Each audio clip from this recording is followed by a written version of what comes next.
The dog lunged before anyone could blink. 110 pounds of military canine hit the doctor so hard the man's back slammed into the medication cart, sending syringes scattering across the floor. The animal didn't bark, didn't growl. It simply locked its jaws on the man's coat and pulled. And when the ID badge ripped free and skidded across the tile, everyone in that trauma bay went dead silent. The doctor's face wasn't angry, it was afraid. And Emily Vasquez, 29 years old, 18 months into her contract at Iron Ridge Medical Center, a woman 3 senior nurses had once described as the quiet one, the one who just refills IVs. Picked up that badge, turned it over once, and felt the blood leave her face. The photo was wrong. The seal was wrong. The man standing in their ER wasn't a doctor at all. If you've made it this far, I need you to do something before this story pulls you any deeper. Drop your city in the comments below. Doesn't matter where you are. I want to see how far this story has traveled. Hit that like button, follow along, and don't you dare leave before part 5, because what happens to Emily by the end of this is something I promise you won't see coming. The blizzard had been building since mid-afternoon. By 6 p.m., the Weather Service out of Juneau had upgraded it to a Category 2 winter event, which in practical terms meant nothing was flying in or out of Vantara, Alaska, for the next 36 hours minimum. Highway 9, the only paved road connecting Iron Ridge Medical Center to the rest of civilization, had been closed at the county line since 4. The hospital's satellite phones were running on backup power. The generator in the East Wing had been cycling on and off since Thursday, and maintenance kept filing tickets that nobody from administration seemed to read. It was, in the words of charge nurse Dolores Pack, the worst possible night for anything to go wrong. Something went wrong at 6:47 p.m. The call came over the internal radio, not the public-facing intercom, the staff channel, crackling and urgent, requesting immediate trauma prep for multiple inbound casualties. Military personnel, nature of injuries, classified pending arrival. ETA, 4 minutes. Emily had been restocking the supply room on the second floor when she heard it. She capped the saline bag she was logging, set it on the shelf, and was moving toward the stairwell before the announcement finished. She didn't run. She walked quickly, the way people walk when they've learned that running draws attention, and attention costs time. Trauma Bay 1 was already partially staffed when she arrived. Dr. Marcus Hall, the senior attending on overnight rotation, was pulling on gloves and issuing instructions about blood draws and imaging sequencing. Dolores was repositioning the crash cart. 2 other nurses Emily didn't know well, Renata and a travel nurse named Briggs, were prepping IVs. Emily moved to the secondary station near the wall, checked the defibrillator charge, confirmed the airway kit was complete, and said nothing. Dr. Hall glanced over his shoulder. Vasquez, good. You're on observation tonight. Renata's primary. Understood, Emily said. Renata shot her a quick look. Not unkind, but territorial in the way people get when they've been working a unit for 3 years and someone quieter keeps showing up to their traumas. Emily looked away first. That was a habit she'd built carefully, over time, for reasons that had nothing to do with deference. The ambulance bay doors blew open at 6:51. 4 men came through on 2 stretchers, with 3 more walking under their own power, and behind them, on a short tactical lead held by a man in a cold-weather military jacket, a Belgian Malinois with a tactical vest and alert eyes that were cataloging the room faster than most humans could blink. The dog's name, Emily would learn later, was Kodiak. The men were Navy. She could tell from the cut of the cold weather gear, from the particular way they moved even injured. Compressed, deliberate, the kind of physical economy that doesn't come from a gym. The 2 on stretchers were the critical ones. One with a GSW to the left thigh, the other with blast trauma to his right side that had cracked at least 2 ribs and done something to his breathing that wasn't fully resolved. The man holding Kodiak's lead was the healthiest of the group. Mid-30s, jaw set, dark circles under his eyes that weren't from tonight. He scanned the trauma bay the way people scan rooms when they're used to rooms containing threats. "Who's the attending?" he asked. "That's me." Dr. Hall stepped forward. "Dr. Marcus Hall, I need you to secure that animal outside the treatment area." "Kodiak stays," the man said. Not a negotiation. Hall looked at him for a moment. This is a sterile Kodiak. Stays. The man's voice didn't rise, it just landed. He's a working asset, and he doesn't leave my team. Dolores glanced at Emily. Emily kept her eyes on the patient with the rib fractures. His breathing was shallow and irregular, and the color in his lips was a shade too pale. Tension pneumothorax was the worst case, though it hadn't fully declared yet. She watched the rise and fall of his chest, counted the rate without moving her lips, and filed the number. Renata was already starting the IV line on the GSW patient. Briggs was cutting away the second man's jacket. Dr. Hall had redirected to the most critical case, talking through vitals with the paramedic who'd come in with them, a civilian contractor from Vantara Fire, a woman named Dietz, who had the look of someone who'd been awake for 20 hours and was still sharper than most people on a full night's sleep.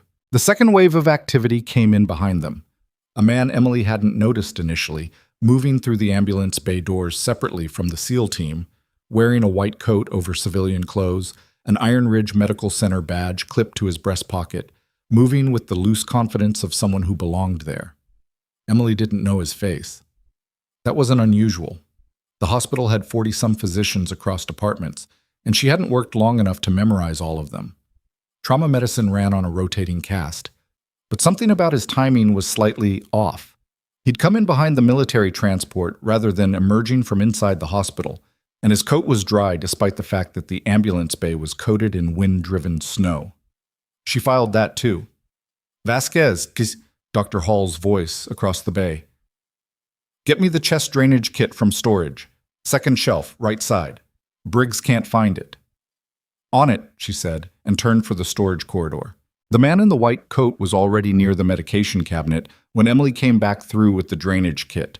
He had his badge raised toward the electronic lock, and she noticed, the way she noticed things quietly, without breaking stride, that he pressed it twice before the light went green. The reader on that cabinet was finicky, had been for weeks, but staff who used it daily learned its particular rhythm. He hadn't. She set the kit on the table beside Dr. Hall, resumed her position, and watched. His name, according to the badge, was Dr. R. Callum. She'd never heard that name in the morning briefings, the schedule boards, the department Slack. There were 2 doctors named Callum in the regional hospital network. She knew because she'd looked up call schedules her first month here, mapping the staff structure the way she mapped every environment she entered, and neither was listed as working tonight. Could be a floater. Could be a covering physician she hadn't met. Could be nothing. The man with the rib fractures suddenly coughed and grabbed the side rail. His O2 dropped 4 points in under 30 seconds. Emily was already at his side before Briggs finished turning around. She had her hand on his wrist, counting pulse, reading the effort in his breathing muscles, watching the tracheal deviation that wasn't quite there yet but was heading there. He's decompensating, she said. Directly, not loudly. Trachea is starting to shift. You need to decompress before it declares. Dr. Hall looked up from the GSW patient. Vasquez, your observation. Renata, check his... I'm looking at it, Renata said from the other side of the bed. A pause. She might be right. He might, Emily said carefully, because she'd learned that softening her certainty bought her 30 seconds she sometimes needed. I'd want a second set of eyes on his breath sounds. Dr. Hall moved to the bed. He listened. His expression shifted, not dramatically, because Hall was not a dramatic man, but the set of his shoulders changed, and he reached for the decompression kit without further commentary. Emily stepped back. The man with Kodiak had been watching her. She felt it before she saw it, the weight of specific attention, the kind that isn't idle. When she glanced up, he wasn't looking away. She looked away first. Habit. The procedure took 11 minutes. Hall was efficient and Renata was good. Emily had always thought Renata was good, whatever her territorial instincts. The patient's O2 climbed back to acceptable range. His breathing evened. The crisis didn't become a catastrophe. Dolores let out a breath and went to update the charge log. It was during that lull, the particular pause after an acute intervention when the room recalibrates, when attention scatters briefly before regrouping, that Kodiak moved. Emily heard it before she saw it. The shift in the dog's stance, the low sound that wasn't quite a growl, but was everything before a growl. She turned. Kodiak was staring at Dr. R. Callum, the dog's handler, the man with the dark circles, the one who'd argued about the animal staying, had his hand on the lead, but it was a loose grip. He was watching Kodiak with the particular attention of someone who has learned to trust a signal he doesn't fully understand. Callum hadn't noticed yet. He was at the medication cabinet again, and he was moving something. Not retrieving a labeled medication, not doing anything Emily could identify as standard clinical behavior, but shifting something, his body angled in a way that blocked the sightline from the central nursing station. Kodiak's handler let 2 feet of lead out. Dolores from across the room. "Someone get that animal under control, please." The dog moved. It wasn't vicious. It was precise. 110 pounds of military-trained Belgian Malinois hit Dr. Callum from behind at a 45-degree angle, driving him forward into the medication cart, scattering supplies across the floor. The dog's jaws locked onto the coat at the shoulder, and it pulled. And the badge snapped off its retractable clip and skidded 7 feet across the tile, spinning once, landing face up under the secondary light. "Get that animal off me!" Callum's voice cracked on the last word. "Kodiak, halt!" The handler's voice was flat and immediate, and the dog released and backed 3 steps, but didn't sit. Its eyes didn't leave the man on the floor. Dr. Hall's face had gone red. "What the hell is—" "I'm sorry. I'll handle him." The handler was already moving toward Kodiak, but his eyes had gone to Callum, and there was something careful in them now, something that had shifted. Emily had already picked up the badge.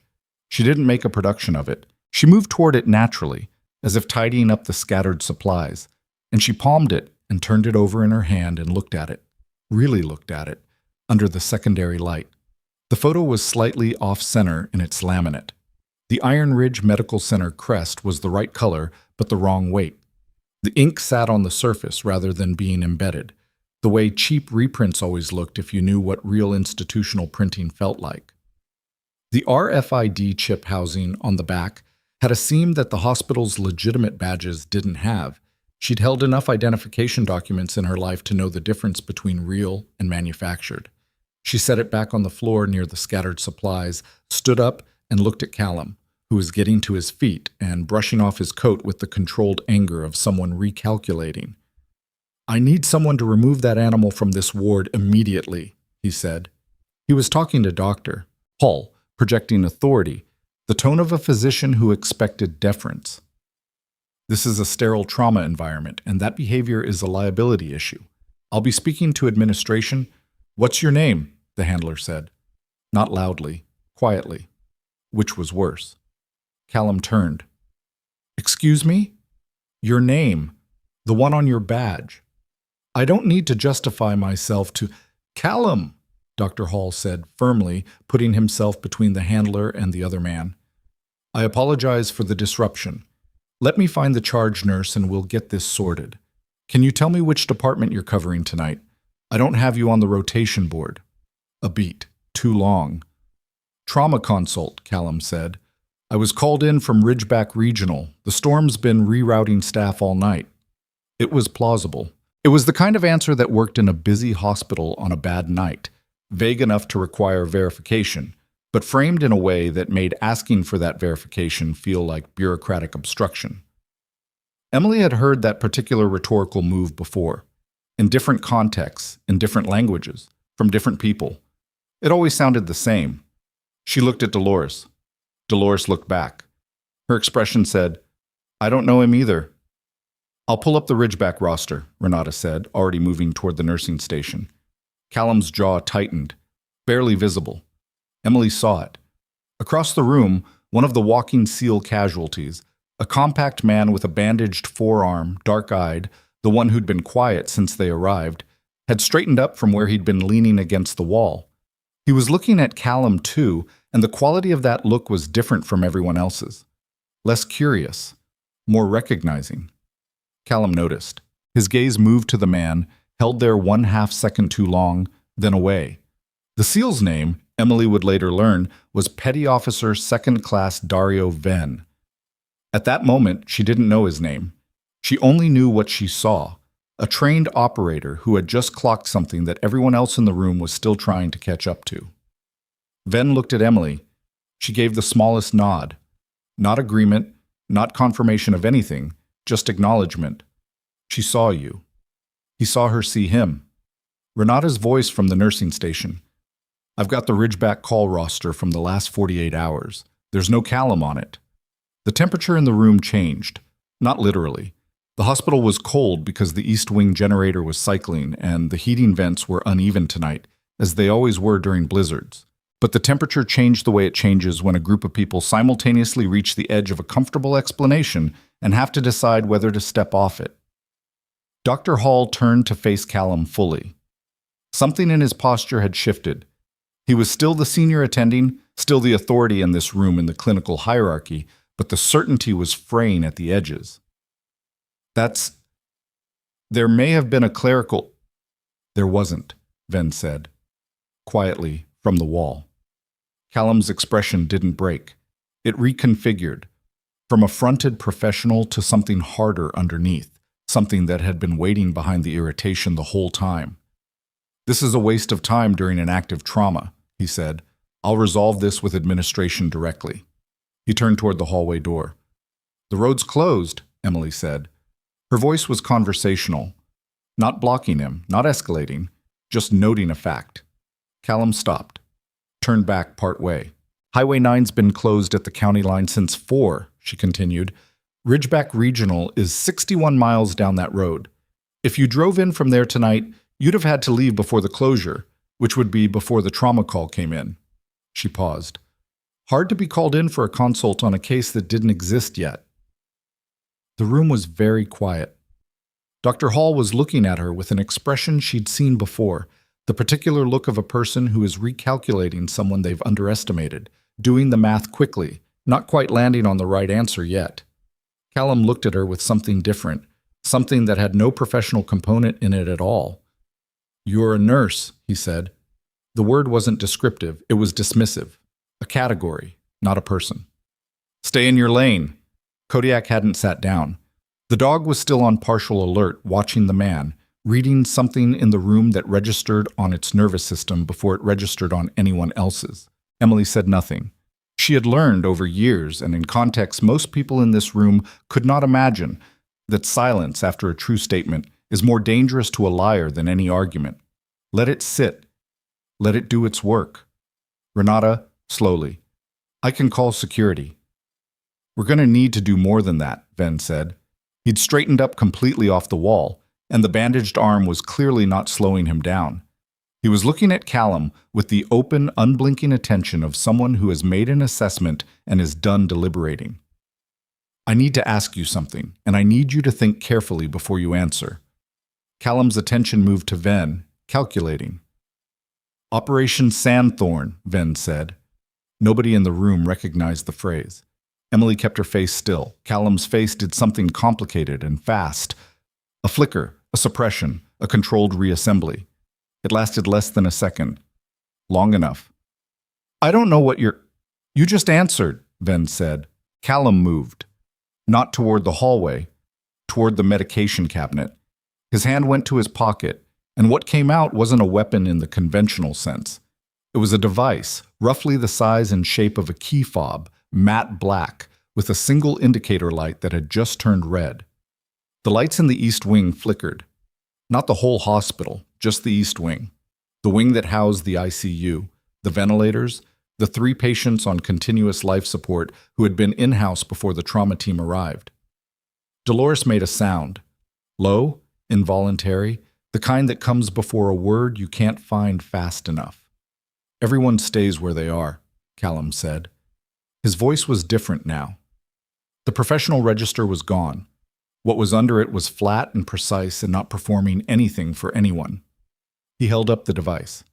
This is connected to the primary and secondary power routing for the East Ward systems. I have a 3-minute delay if I release the trigger. If you move, any of you, I release it. He looked at the SEAL team. And before any of you start calculating odds, understand that there are 4 of you who can't walk and 1 of you who's running on a chest tube. So let's all be reasonable. There are patients on those systems, Dr. Hall said. His voice was shaking in a way he couldn't control. Those are people on life support. I'm aware, Callum said. He looked at Emily. You, he said, move to the wall, away from the supply cabinet. She didn't move immediately. Not defiance, calculation. She was looking at the device, at his grip, at the particular tension in his trigger hand. She was counting. Now, he said. She moved to the wall. Kodiak's handler was perfectly still, the lead held loose in his hand, watching the dog. Kodiak was watching Callum with every cell it had. The lights in the east wing flickered again. Somewhere down the corridor, a monitor alarm began to sound. Emily stood against the wall in a hospital she'd worked in for 18 months. In a town she'd moved to because it was remote and unremarkable and the kind of place people stopped looking after a while. She looked at the man holding a device connected to a ward full of people who had nothing to do with any of this. She looked at Dario Venn, who was watching her with an expression that had moved past assessment and into something closer to wait. She looked at Kodiak, who had not taken its eyes off the threat for a single second. The monitor alarm down the hall got louder. The lights in the east wing went out entirely. And in the moment before the backup power kicked in and the emergency lighting cast the trauma bay in its flat amber glow, Emily Vasquez did one thing. She counted exits. She counted patients. She counted the exact number of steps between her position and the device in that man's hand. Then she stood still, and she waited because the time for what came next hadn't arrived yet. But it was close. The amber light hummed overhead, and the man who wasn't a doctor watched her from across the room, and somewhere in the dark east wing, the monitors were screaming. The amber light did what emergency lighting always does in a crisis. It made everything look worse than it was and better than it felt. Emily counted 3 seconds after the east wing went dark, long enough for the room to register the shift, for the alarm pitch to settle into the particular sustained frequency that meant sustained failure rather than transient fault, for Callum to recalibrate his positioning relative to the door. He'd moved 2 steps left during the blackout. Small adjustment, told her something. Dolores was at the nursing station, her hand on the landline that hadn't worked reliably since Tuesday. Renata had gone still near the IV pole she'd been adjusting when this started, and her stillness had the quality of someone who was frightened and disciplined enough not to show it as panic. Briggs, the travel nurse, had backed against the far wall and was watching Callum with wide eyes that kept moving to the SEAL team, trying to read the room from people who knew more than she did. Dr. Hall hadn't moved at all. He was standing in the center of the trauma bay with his gloved hands at his sides, and the expression on his face was the one people wear when the architecture of a situation collapses faster than they can process. He was a good doctor. Emily had worked beside him for a year and a half, and she believed that without reservation. He was good at the thing he was trained for, and this was not that thing. Venn had shifted his weight to his stronger leg, and his injured arm was no longer hanging loose. He'd been measuring the room since the lights changed. Kodiak's handler, Emily still didn't have his name, had moved the lead to his left hand. Callum was watching all of it. He was good at watching. She'd give him that. His threat assessment was running continuously, and he was updating it in something close to real time. The device in his hand hadn't moved, and his grip on it hadn't changed, which meant he was maintaining genuine operational discipline under pressure. That was concerning in a specific way. It meant he wasn't a peripheral operative. He was trained. "Back up," he said to Venn. "All the way to the wall behind you." Venn didn't move. "Those are your patients too, if we're calling you a doctor." "I won't ask again." "You haven't asked at all," Venn said. "You've been giving orders since you walked in here." "That's a different thing." Callum's eyes went briefly to Emily, then back to Venn. The brief detour meant something. She was a variable he hadn't fully calculated, and the badge exchange and the road timeline had flagged her as more than background noise. She needed to reduce her profile before he decided reducing it himself was efficient. She shifted her weight, let her shoulders drop slightly, looked at the floor between her feet. Smaller. Less. The woman by the wall who'd said one inconvenient thing and then ran out of usefulness. She heard Callum's attention leave her. The monitor alarm from the east wing had been joined by a second one now. Different pitch, different system, the particular two-tone pattern that signaled ventilator interruption. 3 patients back there. She'd reviewed the census when she came on shift at 5. An elderly woman post-cardiac surgery, a veteran with a traumatic brain injury who'd been admitted 6 days ago, and a 34-year-old with a severe respiratory infection who wasn't stable enough to breathe without the machine. None of them had a timeline that accommodated power failure. Dolores said very carefully, "Those patients will die." "The backup generator covers critical care systems," Callum said. "The East Wing backup has been malfunctioning for 4 days," Emily said. She hadn't meant to say it. It came out because it was operationally relevant and her brain didn't always check intent before deploying information. "Maintenance has 3 open tickets on it. It'll cycle once and drop. Whoever manages this building's infrastructure didn't close the loop." Callum looked at her. "You have 20 minutes, she said. "Maybe less." "Then I suggest everyone cooperate quickly," he said. It was the wrong answer, not morally. She already knew his moral position, but tactically. He'd just confirmed that the East Wing power failure wasn't incidental. He'd used it as a lever and he'd leaned on it openly, which meant he'd already accepted the possibility of those outcomes. She filed that in the part of her mind where she kept things that changed the parameters. Ven had caught it too. She saw it in the small adjustment of his jaw. "What do you want?" Dr. Hall said. His voice had steadied. People surprised her sometimes. Hall wasn't tactical, wasn't military, had probably never been in a room with a real threat before tonight, but he'd found something underneath the shock and was using it. "Tell me what you want, and let's figure out if there's a version of this where those people don't die." Callum's attention moved to him. Calculating whether the offer was genuine or stalling. It was stalling. Hall was smart enough for that much. "Information," Callum said. "Specifically, a personnel file, medical records. Things that were buried 5 years ago that I've been commissioned to recover." He paused. "There's one person in this building who knows exactly what I'm talking about." Nobody moved. "I'm not here for the SEAL team," he said. "I'm not here for the patients. I'm not here for any of you. This doesn't have to be a problem for anyone except the one person it concerns." Emily kept her eyes on the floor between her feet. Her breathing was controlled and even, and she was thinking about the supply corridor behind the medication cabinet, the layout of the East Wing relative to the central generator panel, and the fact that Callum's device had a 3-minute delay on release, which meant if he dropped it, there was a window. Not a comfortable window, not a window anyone would choose voluntarily, but a window. "Who?" Paul said. "She knows," Callum said. Long silence. Long enough to be uncomfortable, which was its function. Dolores made a small sound, not accusatory, just startled, and Emily felt the weight of several sets of eyes shift toward her without anyone actually looking directly at her. The way eyes move in a room when a conclusion is being drawn, but nobody wants to be the one to draw it out loud. She lifted her head. "You've been tracking me since the storm coverage changed," she said. Not a question. Callum's posture shifted fractionally. Confirmation.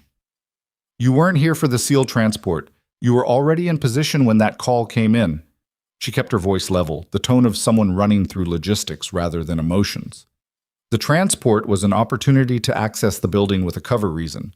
The blizzard gave you the isolation window." "Smart," Callum said. The word wasn't a compliment. It was a threat assessment being updated in real time. "Not particularly," Emily said. "You left the badge in a place where the dog could reach it. That was a problem." Kodiak's handler looked at his dog. Something passed between them that didn't require words. "So," Callum said, "now that we understand each other, come with me. We handle this somewhere private, and I guarantee every person in this room is still breathing when the storm clears." "You guarantee," Emily said. "I'm a professional." "You're holding a device connected to life support systems in a hospital and using 3 critically ill patients as leverage," Emily said. "That's not a professional guarantee. That's coercion with a timer." Paul was looking at her with the expression again, the one that kept recalculating. Renata had the same look. Briggs had stopped watching the SEALs and was watching Emily. "What file?" Ven said. Callum looked at him sharply. "She said a personnel file," Ven said. "Medical records. Things buried 5 years ago. I'm asking what file because if this is what I think it is, then I've got a problem with the conversation we're about to have. This doesn't involve you, petty officer." "You said Operation Sandthorn," Ven said. "That's not something a Ridgeback Regional Trauma Consult should know. So I'm involved whether you want me to be or not. Mornaha. The second alarm from the east wing shifted pitch, a sound that meant a system had switched to secondary power rather than primary. The secondary was the one with 4 days of maintenance tickets on it. It would hold or it wouldn't, and there was no way to know from here. And every minute this conversation continued was a minute the answer to that question was arriving. Emily moved. Not fast, not aggressive.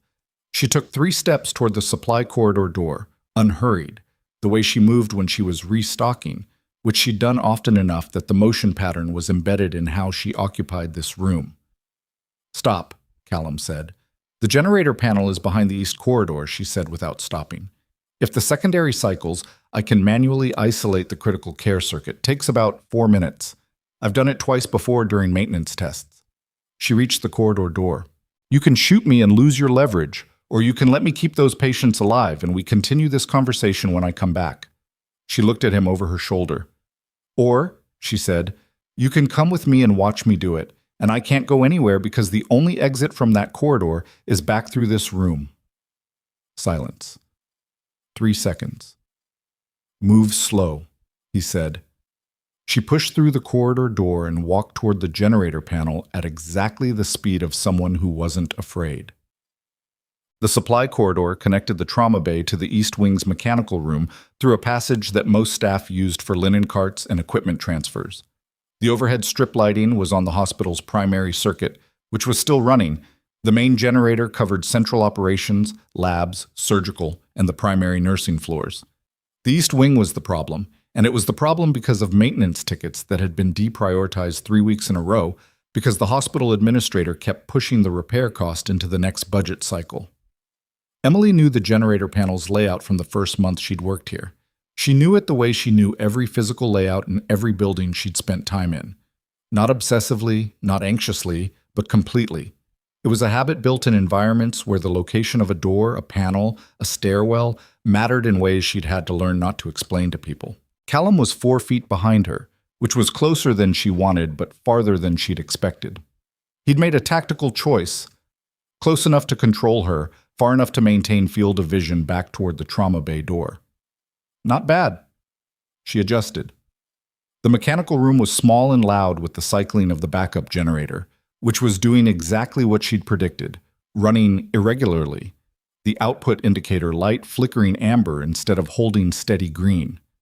The power routing board was on the right wall, clearly labeled because the hospital had installed it when they upgraded the ICU systems 2 years ago, and the contractor had done good work on the labeling even if the underlying maintenance culture had let the hardware deteriorate. She found the critical care circuit breaker and the manual isolation switch above it. Located the stabilization override, which was a less used function, the one that pushed available power preferentially to life-critical systems by shedding the lower priority draws on the same circuit. "What are you doing?" Callum said. Not a question. Monitoring. "Isolating the ventilator circuit from the other east wing draws," she said. "The secondary generator is struggling because it's powering the whole wing. If I shed the non-critical loads, it stabilizes what's left." She moved the first switch. "The rooms will go dark. The hallway lights will go dark. The ventilators stay on." The generator sound changed, a slight reduction in the laboring quality, the indicator light shifting from flickering amber toward a steadier state. "How long have you worked here?" he said. 18 months. "How long before you worked here?" She kept her hands on the panel. "That's the question you came here to answer." "I already know the answer," Callum said. "I have the file, or most of it. The parts that weren't sealed under a classification level that requires a flag officer's authorization to access. I need the parts that were sealed." He paused. "And I need to know where the evidence is." "What evidence?" "Don't," he said. "We're past that." The generator stabilized. Not perfectly. There was still a roughness to its cycle that told her it was running on borrowed time, but the ventilator circuit light on the board went steady green, and the alarm tone from the east wing dropped to a single sustained note and then stopped. The silence after an alarm is a particular kind of quiet, heavy, like a room catching its breath. "The people who commissioned you," Emily said. She was still facing the board. "They told you what they needed from me." "They told me what they needed," he said. "You're the means of getting it." "They told you I'd be compliant." A pause. They told me the situation would produce compliance. She turned around. He was 4 feet away, the device still in his hand, his expression doing the particular thing that faces do when someone is both confident and working to stay that way. "You've been in the field," she said, "not your field." "No," she agreed, "but enough to know that compliance under duress is unreliable. Whatever I tell you in this room, you can't verify, and I can retract it before you get 20 miles from this building, so what they actually sent you for isn't information." She watched his face. "They sent you to remove me." Callum didn't answer, which was its own answer. She looked at the device. "Is that connected to anything else? Or was the East Wing the only play?" "Why would I tell you that?" "Because the East Wing patients are stable now, which means your leverage shifted. And the people in the trauma bay are SEAL team personnel, one of whom just demonstrated he has specific knowledge of a classified operation connected to whatever file you're looking for, which means your extraction window just got significantly more complicated than your briefing suggested." Something moved behind his eyes. Not doubt, recalculation.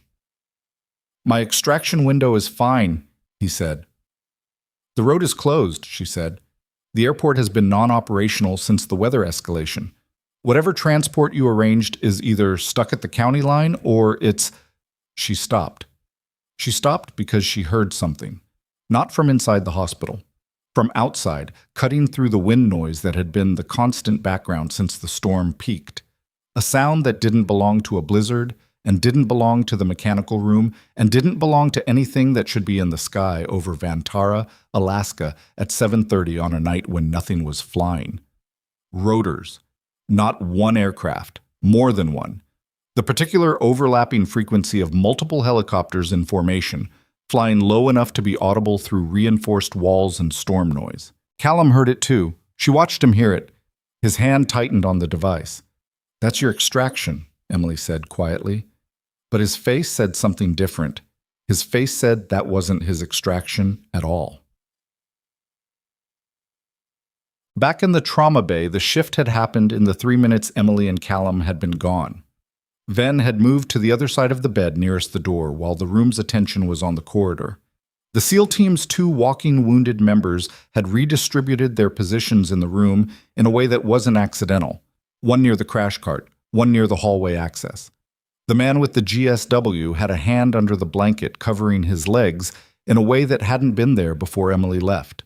She noticed all of it in the 2 seconds it took her to walk back through the corridor door. Callum noticed most of it. He'd stopped in the doorway. "Nobody moved," Ven said pleasantly. "Everybody moved," Callum said. "We're injured patients. We shift around." The rotors were louder now, close enough that everyone in the room could hear them, close enough that the amber emergency lighting seemed to vibrate slightly against the frequency. Dolores was on the landline. Her back was half turned, but Emily could see her mouth moving and the particular stillness of someone who has reached a live line and is choosing every word with precision. Callum registered Dolores. His jaw set. "Put it down," he said. Dolores turned.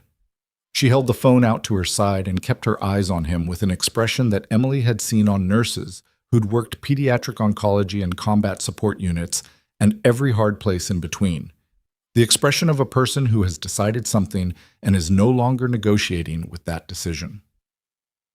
"I already talked," she said. The sound of the rotors was directly overhead now. Callum looked at the ceiling for 1 second. A human response he couldn't suppress, the instinct to orient toward a sound. In that second, Emily moved 2 steps to the left. Not toward him, lateral, repositioning. When he looked back down, she was in a different place than she'd been, and the geometry of the room had changed around him. "Who did you call?" he said to Dolores. "The number on the emergency contact list," Dolores said. "The one that's labeled critical incident, federal response. I figured this qualified." Callum's hand came up. Not the device hand, his other hand reaching for his coat pocket. "Don't," Ven said. Everybody in the room understood what that word meant coming from that man at that moment. And in the fraction of a second where the situation teetered on its hinge, Kodiak made the decision for all of them. The dog didn't wait for a command. It didn't wait for a signal. Its handler had let the lead go slack. Deliberately, Emily understood only later, because the man had been positioning for exactly this. and Kodiak crossed the 12 feet between its position and Callum in under 2 seconds. 60 miles an hour of focused animal intention, and it took the arm, the right arm, the device hand. Callum went down hard, and the device skittered across the tile. Emily was already moving before it stopped sliding. She covered the distance in 4 steps, dropped to one knee, picked it up, confirmed the indicator light was still red, active, armed, and held the trigger steady. The way she held it said she'd held things like this before. Not this specific device, but things with a trigger and a consequence and a 3-minute window on the back end of a mistake. Callum was on the floor with Kodiak on his arm and Ven standing over him, and whatever he'd been reaching for in his coat pocket was now in Ven's hand. The room was very still. Then the south ambulance doors blew open. Not the automatic slide, the emergency manual release, the lever that bypassed the electronic lock, and cold air and snow came in ahead of 4 people in tactical gear, weapons up, moving in the practiced spread of people who had trained for exactly this entry, calling clear into corners, reading the room in segments. A 5th person came in behind them. Civilian cold weather gear, no weapon visible, a federal credentials wallet already open in one hand. The woman was somewhere in her mid-40s, compact gray starting at her temples, the particular economy of movement of someone who has been in too many rooms like this to waste energy on anything unnecessary. She looked at the room. She looked at Callum on the floor. She looked at the device in Emily's hand. Then she looked at Emily for a moment that lasted approximately 1 second and contained a great deal more information than that. "Vasquez," she said. "Ma'am," Emily said. It was the wrong thing to say, or the right thing. She never fully decided. She hadn't used that word in 18 months, had carefully and consistently replaced it with the civilian vocabulary of a nurse at a regional hospital in a town that didn't ask questions. And it came out in front of Hall and Renata and Dolores and the entire assembled room without her permission. Dolores was staring at her. Hall's expression had stopped recalculating and arrived somewhere new entirely. The woman with the federal credentials looked at the device. "Is it live?" "Yes," Emily said. "East Wing Critical Care Circuit. I've isolated the ventilators, but the override is manual. If the trigger releases, we've got 3 minutes before it reroutes." "Can you disarm it?" Emily looked at the device. She turned it over once, read the casing. Not military standard, custom manufacture, but based on a configuration she'd seen used by a specific subset of contractors operating in a specific theater, using components sourced through a supply chain that connected to 3 countries and 2 shell companies. "Give me 4 minutes," she said. The federal agent looked at her for another one of those loaded seconds. Then she looked at Callum. "Get him up," she said to the tactical team. The ambulance bay was full of cold air and rotor noise, and the mess of a situation that had broken open in ways that couldn't be closed again. Dolores was still holding the phone. Renata had sat down on the edge of the supply cart and was looking at her hands. Briggs hadn't moved from the wall. Dr. Hall walked toward Emily. He stopped 3 feet away. "Vasquez," he said. "I know," she said. She was still looking at the device, working through its architecture. "I need you to tell me." "Later," she said. Not dismissive, urgent. She'd found the secondary trigger housing, and the isolation path wasn't where she'd expected it to be, which meant this was a later generation build than what she'd trained on, which meant the next 3 minutes required everything she had. "I need to concentrate." He stopped. He looked at the side of her face for a moment, and whatever he saw there made him step back and give her the space she needed.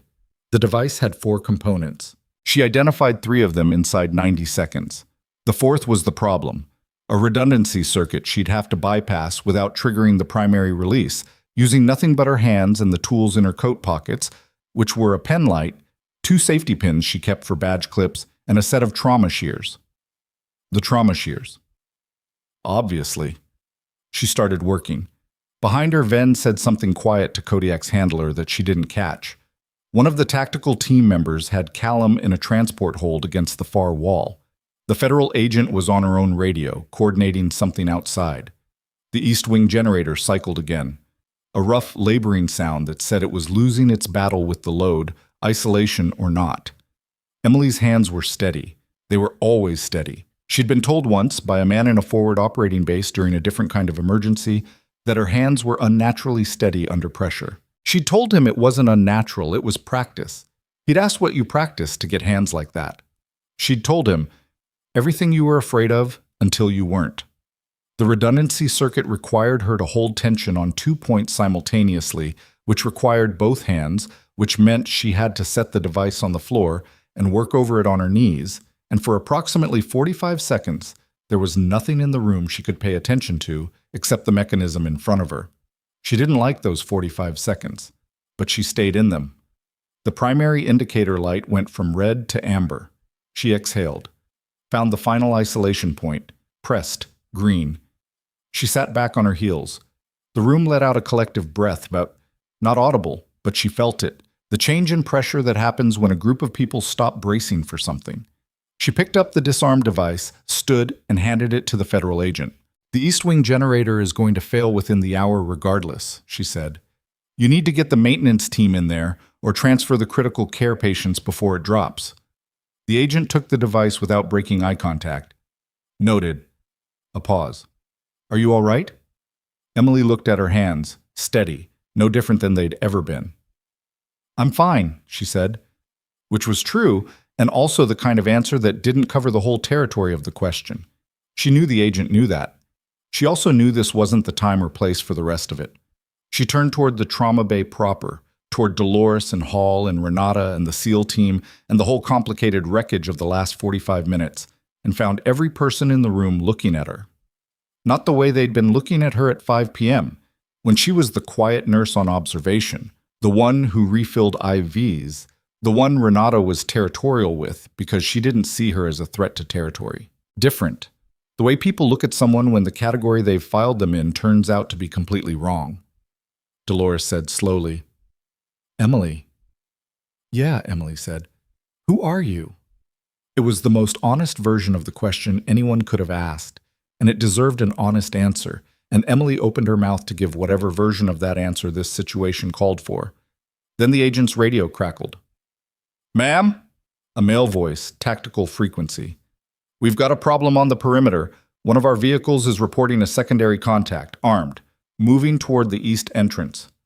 The agent looked up sharply. How many? One confirmed, possibly two. They were already inside the property before we established the perimeter. Emily closed her mouth. The federal agent looked at her. The look of someone recalculating a situation that had just added a dimension nobody had accounted for. Callum wasn't working alone, Emily said.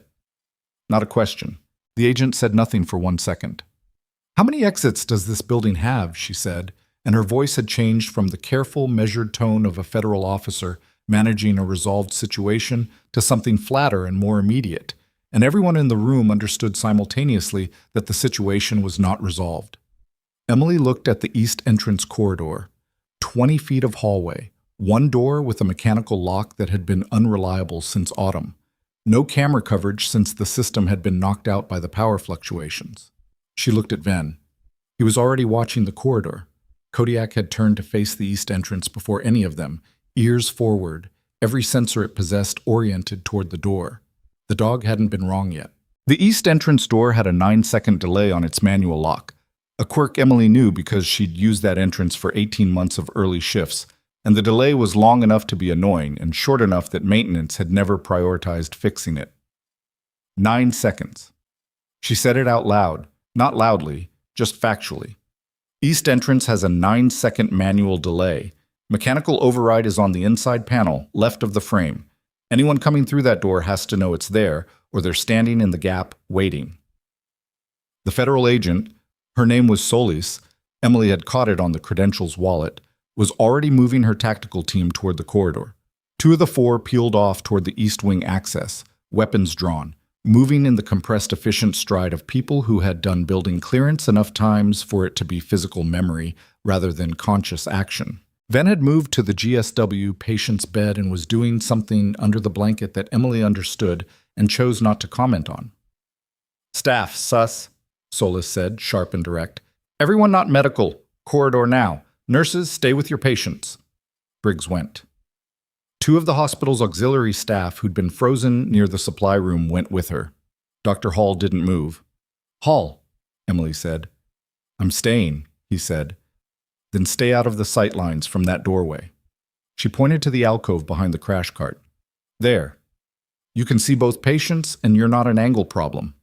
He looked at her for a half second, then moved to the alcove.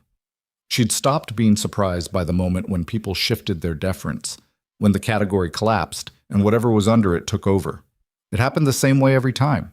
A threshold and then a different kind of listening. Renata was already beside the ventilated seal, checking his chest tube output, her hands moving on autopilot while her eyes tracked the east corridor door. She was frightened. Emily could see it in the set of her jaw. But she wasn't leaving her patient. Emily had been wrong about Renata in small ways, and she acknowledged it silently and moved on. Dolores was behind the nursing station counter, which was solid hardwood construction from a 1990s renovation, and she had the landline in her hand again and was talking quietly and continuously into it. Good. Keep the line open. Keep the information flowing outward to whatever coordination point Solis's team was using. Kodiak had gone to a low alert stance, body dropped, weight forward, eyes fixed on the east corridor. Not the frantic energy of an animal reacting to noise. The focused, still attention of a working animal that has identified a specific target and is waiting for permission or necessity. His handler, the man with the dark circles whose name Emily finally heard when Solis addressed him, Warrant Officer Gage Tully, had repositioned to a point where he could release the lead in either direction, depending on what came through the door. 12 seconds of near silence. The blizzard outside filled the gap with wind noise and the intermittent protest of the East Wing generator, which was running rough but running. Then the East Corridor door opened.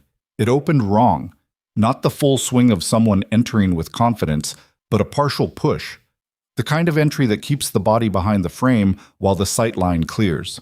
Someone who had done this before. The tactical team in the corridor called challenge, clear, sharp, by the book, and the door closed again. Then something came through the East Corridor ceiling, not a person. A device, small, cylindrical, trailing a thin wire, dropped through a ventilation access panel that someone had already partially unsecured, probably during the window when the trauma bay had been focused entirely on Callum and the East Wing power failure. It hit the floor near the secondary nursing station and discharged a white chemical fog that expanded fast and low, knee-height immediately, waist-height within 4 seconds. CS gas. Not military grade. The particle density was wrong for the standard formulation. Too thin, the eye irritation immediate but not incapacitating. Modified. Enough to drive people out of a space but not enough to put them down. People were moving before the identification was complete. Staff toward the corridor, away from the cloud, the instinctive retreat from a chemical threat. Hall put his coat over his face. Renata was already pushing the ventilated patient's bed toward the hallway door, one hand on the portable vent that had been standing by for exactly this kind of patient transport. Vasquez! Solis's voice from somewhere in the fog. East exit. The patients. My team has the patients. You need to move. Emily understood what that meant. She was the asset. She was what the secondary contact was here for, same as Callum, and keeping her in a room with compromised air and limited sight lines was a worse problem than moving her. She moved toward the south ambulance bay, opposite direction from the east entrance, pulling her collar up over her mouth, staying low where the fog was thinnest. The chemical bite was already in her eyes, the specific sting that made the world swim at the edges, manageable but not ignorable. Tully was behind her with Kodiak. The dog wasn't bothered by the fog. The olfactory function that made it useful in any environment meant it was operating on inputs the gas didn't touch. The south ambulance bay was cold and clear and full of the sound of the blizzard hitting the metal doors. 2 of Solis's tactical team were already there, the ones who hadn't gone to the east corridor, and one of them pointed Emily toward a position behind the parked ambulance that gave cover from 3 angles. She crouched behind the wheel well. Tully and Kodiak were beside her. Tully's hand was on the dog's collar rather than the lead, the light hold of someone who might need to release fast. How many did your team confirm? Emily said. 2 outside. 1 came in through the vent access. Tully's voice was level. The one outside is still out there. The perimeter? Blizzard conditions limit coverage, he said. 20 feet of visibility max, they knew that. They'd known it because someone had planned this with knowledge of the storm timeline, the hospital layout, the perimeter limitations of an emergency response in Arctic weather. This wasn't improvisation. The Callum entry was the primary and the secondary contact was the contingency. If Callum was neutralized, the secondary came in differently, used the chaos of a federal response as cover, moved while everyone was oriented toward the resolved threat. It was a good plan. It had almost worked twice. Inside, she could hear movement, controlled, the tactical team clearing the gas-affected space. Someone was coughing. A monitor alarm had started again, different wing, probably triggered by the patient transport disruption. Then a sound she placed before she consciously identified it. The South Ambulance Bay door, the personnel access panel on the right side, the one that required a staff badge or a manual code. The light on the panel went green. The code. Someone had the code. The door opened outward and cold air hit the bay in a solid wall, and the person who came through it was moving fast and low and was already inside the vehicle's sightline before the tactical team members had fully reoriented. Emily came up from behind the wheel well. The man was large, not tallest, but built wide, the kind of physical mass that meant his movement options were powerful rather than agile. He had his weapon up and he was scanning, and in the 3/4 second before he landed on her position, she saw his face and identified two things. He was trained, and he was surprised she was standing rather than running. That half second of surprise was what she had. She didn't have a weapon.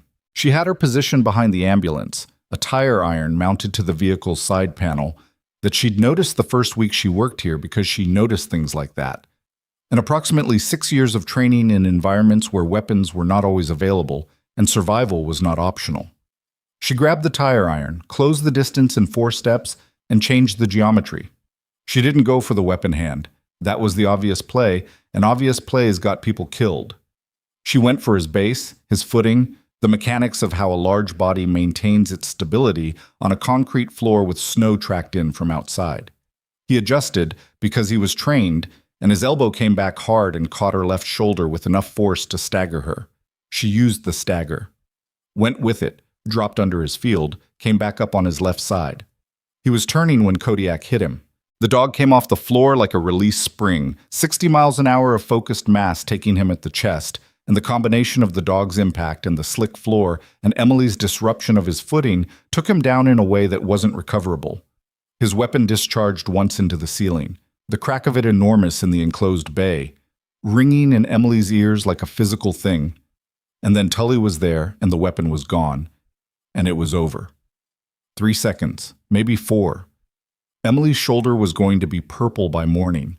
She rotated it experimentally. Full range, nothing structural, bruised, and going to stay bruised for 2 weeks. Tully looked at her over the man on the floor. "You all right?" "Fine," she said. It came out slightly breathless, which she allowed because that was honest. "Your dog saved my shoulder." Tully looked at Kodiak, who had released and stepped back and was watching the downed man with the alert patience of an animal that has completed its task and is prepared to repeat it if necessary. "He's motivated," Tully said. The tactical team had the man secured in under a minute. He was conscious and going to stay that way. The fall had been hard, but not catastrophic. He was also not talking, which was expected, and the particular quality of his silence had the shape of someone with training that included resistance to interrogation. Emily looked at his hands, at the specific calluses on his right palm, at the faded mark on his left wrist that was either a scar or a remnant of a specific type of wrist restraint used in a specific context. She'd seen that mark before, on someone else's wrist, in a different country and a different time. "Solis needs to check his left forearm," she said to the tactical team member securing him. "Under the sleeve. There's probably a contact identification marker, the kind used by a specific contractor network that operates in the Northern Pacific Theater." The team member looked at her, looked at Tully. Tully nodded. They rolled up the man's sleeve. The mark was there. Small, discreet, the kind of thing that looked like an old medical tattoo or a blood type notation, and was neither. Emily knew what it was because she'd spent 8 months tracking the network that used it, and she knew what it connected to, and she felt the thing in her chest that was not quite satisfaction, and not quite dread. The feeling of a shape you've been moving toward for years finally becoming fully visible. She said nothing immediately, just looked at it. Then, his extraction point. It's not the road. Solis had appeared in the ambulance bay doorway. Her coat was open and she had the disarm device from earlier in her left hand and her radio in her right, and the expression of someone who had been managing cascading problems for the last hour and had not yet found the bottom of the stack. Say that again, Solis said. The road's been closed since 4. They came in with knowledge of the storm timeline, which means they knew the road would be closed. Their extraction isn't vehicle-based. Emily looked at the ceiling, calculating. There's a service road on the east side of the property. Not on the public maps, it's a maintenance access. It runs behind the generator building to a flat clearing that's been used for helicopter landings during summer medical transfers. Solis said, in a blizzard? With the right aircraft and the right pilot, it's feasible. Narrow window, but feasible. Emily looked at the man on the floor. Someone is waiting for him, and for Callum. Solis was already on the radio, but Emily was looking at the far wall of the ambulance bay, at the industrial shelving along the east side, at the specific configuration of the stored equipment, and something was wrong with it. Something was different from this morning. Third shelf from the bottom. An orange equipment case that hadn't been there at the start of her shift, pushed behind a stack of folded trauma tarps that would have made it invisible to anyone not running through the inventory the way she did, in her head, automatically, every time she entered a room. Solis, she said. Her voice was different enough that Solis stopped mid-transmission. Emily walked to the shelf and pulled the case out and set it on the floor and looked at the latch configuration and the pressure indicator on the side panel and felt something cold that was not from the blizzard. She'd seen cases configured this way exactly once before. In a classified brief, in a context that had nothing to do with civilian medicine and nothing to do with Iron Ridge Medical Center and everything to do with the network whose mark was on the man's wrist on the floor behind her. Everyone out of this bay, she said. Flat, immediate, no room for interpretation. What is that? Solis said. Out now. Take everyone at least 200 feet from this building's east side. Vasquez, I need 30 seconds, and then I need the bay clear. She looked up. Tully, Kodiak out. The dog out first. Tully moved without asking why. That was the quality of a man who had learned to trust a specific tone of voice in a specific kind of moment. Solis looked at Emily for exactly 1 second with an expression that was asking the question that couldn't be asked in the time available. Emily held her gaze. I know what this is. I've seen the configuration. Give me the 30 seconds. Solis made the call, started moving people. Emily turned back to the case. Her hands were steady. They were always steady. She opened the latch configuration and looked at what was inside and confirmed what she'd hoped was wrong. It was a remote-triggered incendiary system. Not explosive in the conventional sense, but designed to generate a sustained thermal event in a concentrated area, the kind of thing that looks like an electrical fire after the fact, and takes forensics 3 weeks to identify correctly.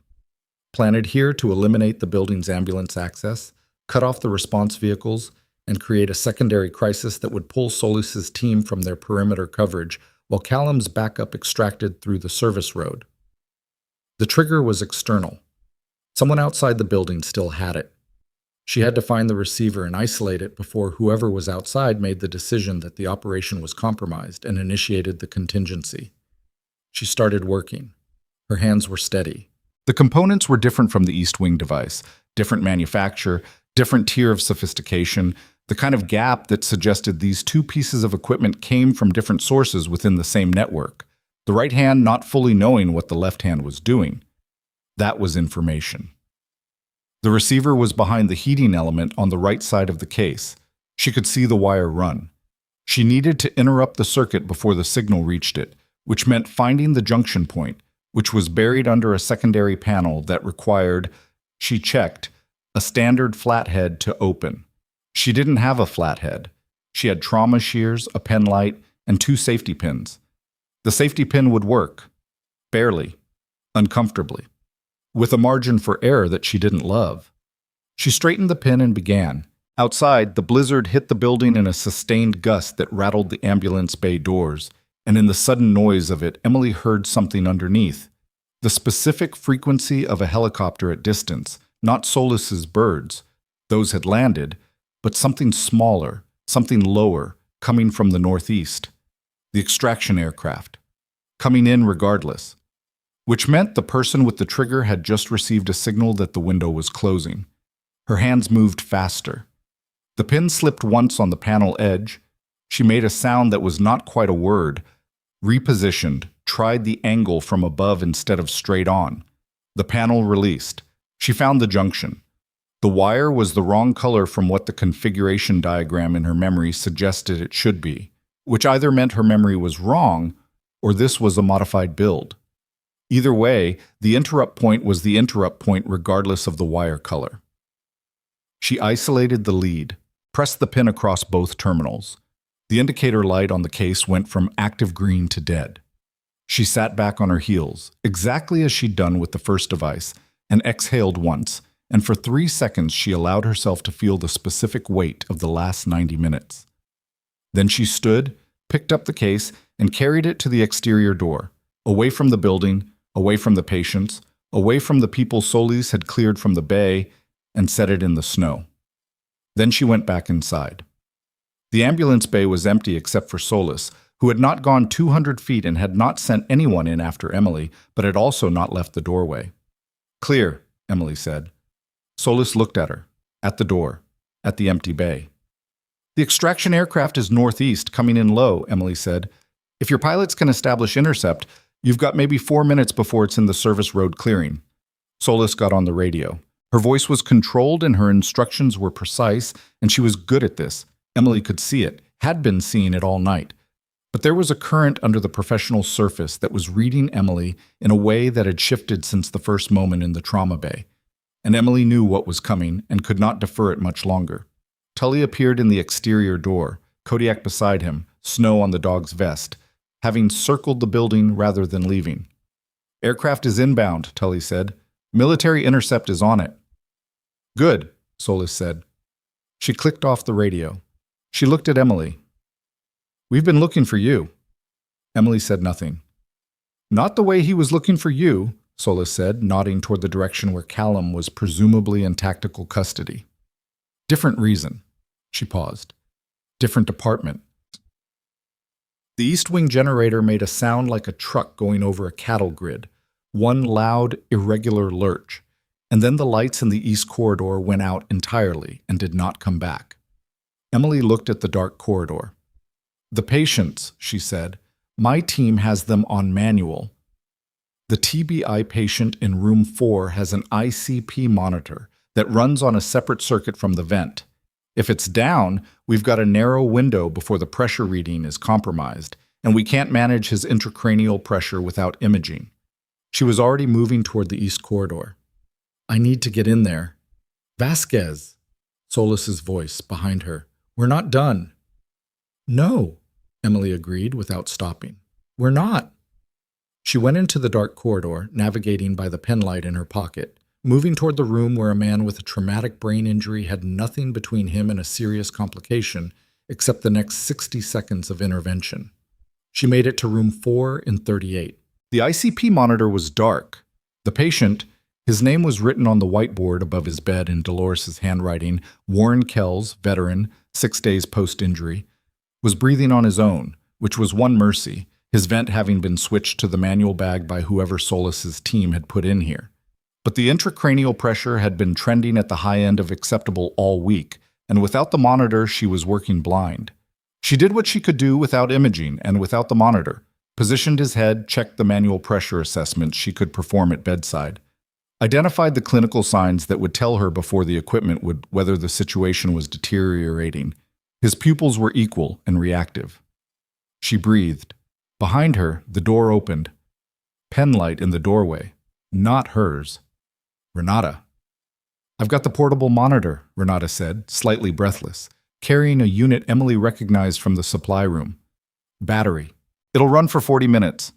Emily moved aside to give her the access angle. They worked together in the dark room with the blizzard outside and the battery monitor coming online, and the sound of the helicopter somewhere to the northeast getting louder, and then, sharply, being answered by something larger and faster. Military intercept. Then the sound of the helicopter that wasn't Solis's changed.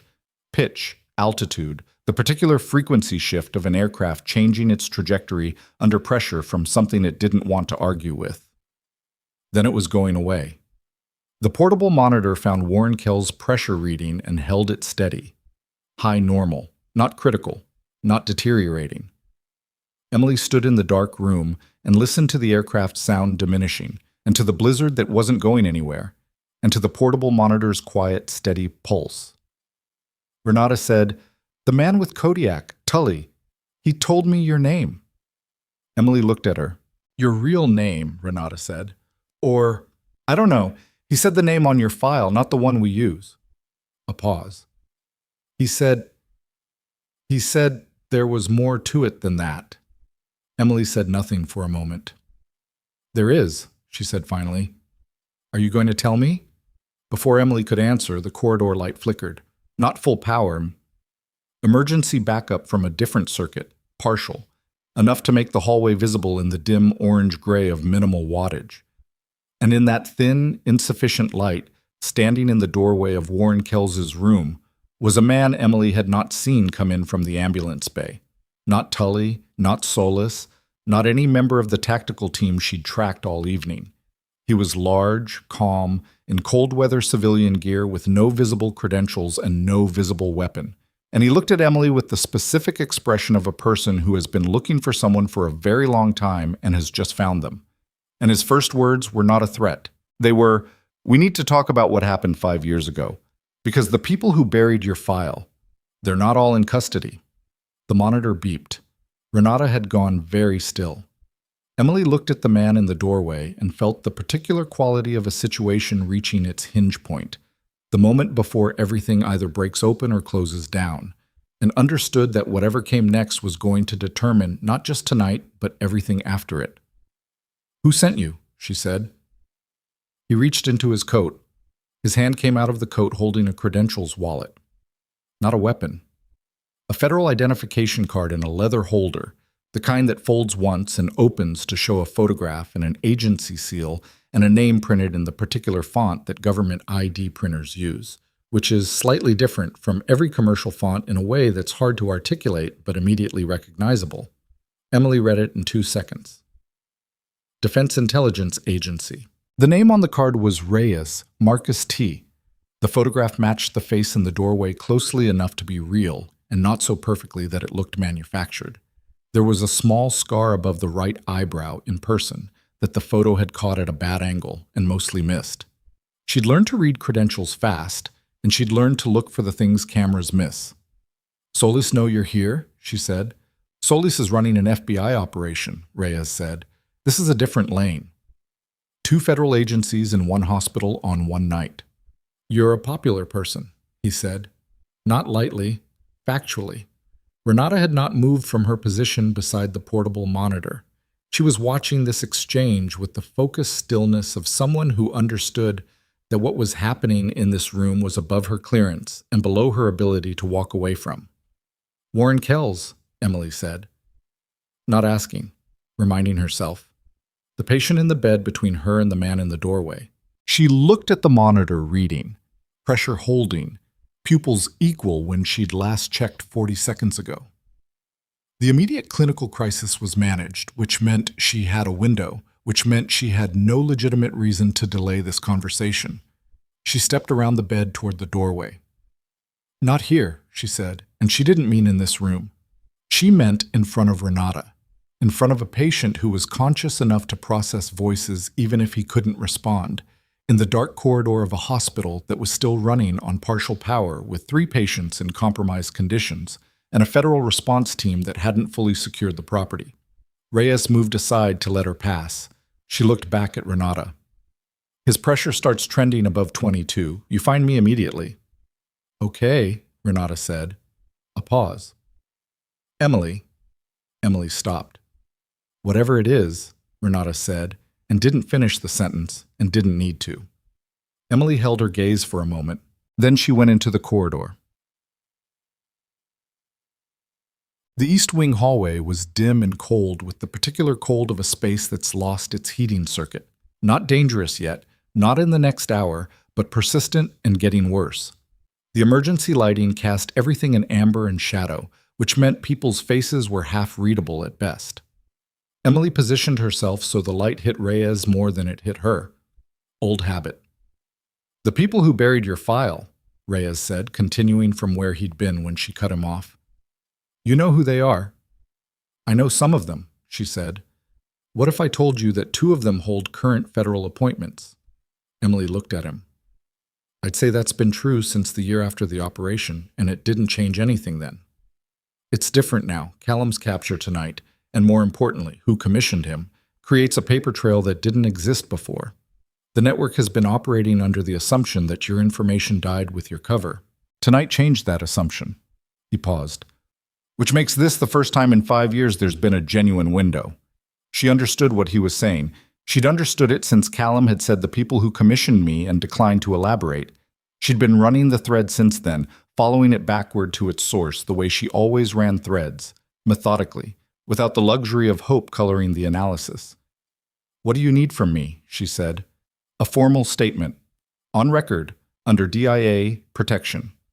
What you witnessed during Operation Sandthorn, what you recovered, and where the secondary evidence cache is located." The last part landed in the hallway and stayed there. Emily kept her face exactly where it was. "Who told you there was a secondary cache?" "The same person who told us where you were," Reyes said. "Which is why I need you to understand that this conversation has a limited shelf life. The people who sent Callum don't know the operation failed yet. That window is closing, and when it closes, the chance to move on the federal appointments closes with it." From the south end of the building, she could hear Solis's team moving through clearing procedures, the systematic, unhurried sounds of a response winding down and a scene being secured. Callum would be in transport custody within the hour. The 2 secondary contacts were already down. The aircraft had been turned by military intercept and was gone. What Solis's operation had managed tonight was real and significant, and also, Emily understood, the visible surface of something much larger and older. "You said 2 federal appointments," she said, "Deputy Director of the National Infrastructure Security Board and a Senior Appointments Officer within the Military Contracting Oversight Division." He let that settle. "Both of them were on the authorization chain for the operation that you exposed. Both of them survived the fallout because your evidence file was sealed before it reached the investigative stage." Emily looked at the floor for a moment. Not thinking, she'd already thought this through 100 times in quieter years, but letting the shape of it be visible in the open rather than just inside her own head. "If I give you a formal statement," she said, "my location is on record. My cover is finished regardless of outcome." "Your cover is already finished," Reyes said. "Tonight finished it. Solis's operation has your name and your face and your real service record on federal documentation as of 2 hours ago." There it was, the thing that had been arriving since Kodiak tore the badge off a fake doctor's coat and sent it skidding across the floor. 18 months of careful distance from everything she'd been before. A quiet hospital in a remote town. A set of routines that had almost started feeling like a life rather than a position. All of it was done, and it had been done the moment Dolores called the critical incident line, and there was no version of tonight that ended with Emily Vasquez walking back into obscurity. She'd known it before she picked up the badge. Some part of her had known it the moment Kodiak moved and the room changed. She'd run the decision in real time and made it anyway, which meant she'd already chosen this, even without naming it. "Where's the statement taken?" she said. "Secure facility. We have one established 40 miles north. It's been operational for 6 weeks. It's connected to this investigation. You're already listed as a potential witness." He paused, "which tells you we've been building this for a while." "Tonight wasn't random," she said. "No," Reyes said. "We've known the network was going to move on you. We didn't know when or in what configuration. We were tracking 3 potential access points, and this was number 2. He had the decency to hold her gaze when he said it. "We couldn't warn you without burning our own coverage. I'm sorry for that." She evaluated the apology. It was real, she thought. Not performed, not bureaucratic. He'd been in the field long enough to know what it cost to be the person who couldn't give the warning. The secondary cache, she said. What do you actually know about it? Location, not contents. Who told you the location? Someone who was also at Sandthorn, Reyes said. Someone who's been waiting for the same window you've been waiting for. Emily went still. There were 6 people who'd been at Sandthorn who knew about the secondary cache. 2 of them were dead. One was the person whose compromised position had made the original file's sealing necessary. One was Reyes's source, apparently. That left one possibility she hadn't accounted for, and it sat in her chest with the specific weight of something she'd filed as resolved years ago and apparently hadn't been. She was about to ask when Solis appeared at the south end of the corridor. The FBI agent walked toward them, with her eyes moving between Emily and Reyes in the particular way of someone who has just calculated an overlap she wasn't told about and is deciding how to manage it. Reyes, Solis said, not warmly. Solis, he said, same temperature. You want to tell me what you're doing in my scene? Your scene handled the field operation, Reyes said. I'm handling the upstream consequence. The upstream consequence is being coordinated through the upstream consequence, Reyes said, involves 2 individuals currently holding federal appointments who would be notified through your coordination channel before the first warrant was drafted. So no, it's not going through that channel. Solis looked at him for a long moment, then at Emily. Is he right? She said. About the appointments, Emily said. Yes. About the channel risk? I don't know your structure well enough to confirm or deny, but I know the 2 names he's referring to, and if either of them has any visibility into your reporting chain, then yes. Solis's jaw tightened. It was a small movement, and it meant a great deal. The particular frustration of a good agent realizing that the operation she'd run successfully tonight was the bottom layer of something she hadn't been read into. Names, she said. Reyes looked at Emily. Emily said them. Both of them. Full names, titles, the specific division each of them controlled. She said them in the flat, even tone of someone reading from a document they've had memorized for 5 years, and she watched Solis's face process the information and saw the moment it landed. Because Solis knew one of those names. Emily saw it. The specific kind of recognition that goes deeper than hearing a title.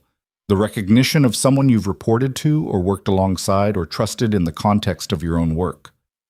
Solis was quiet for 4 seconds. Give me the room, she said to Reyes. He looked at Emily. Emily nodded once. He moved down the corridor. Solis waited until he was out of earshot, which took longer in a dark corridor than in a well-lit one because sound travels differently. How long have you known? Solis said. Since Sandthorn, Emily said. How long have you known the name I just said? I didn't know, Solis said. Not this. I've worked adjacent to that office for 3 years. I've had 4 direct briefings. She stopped.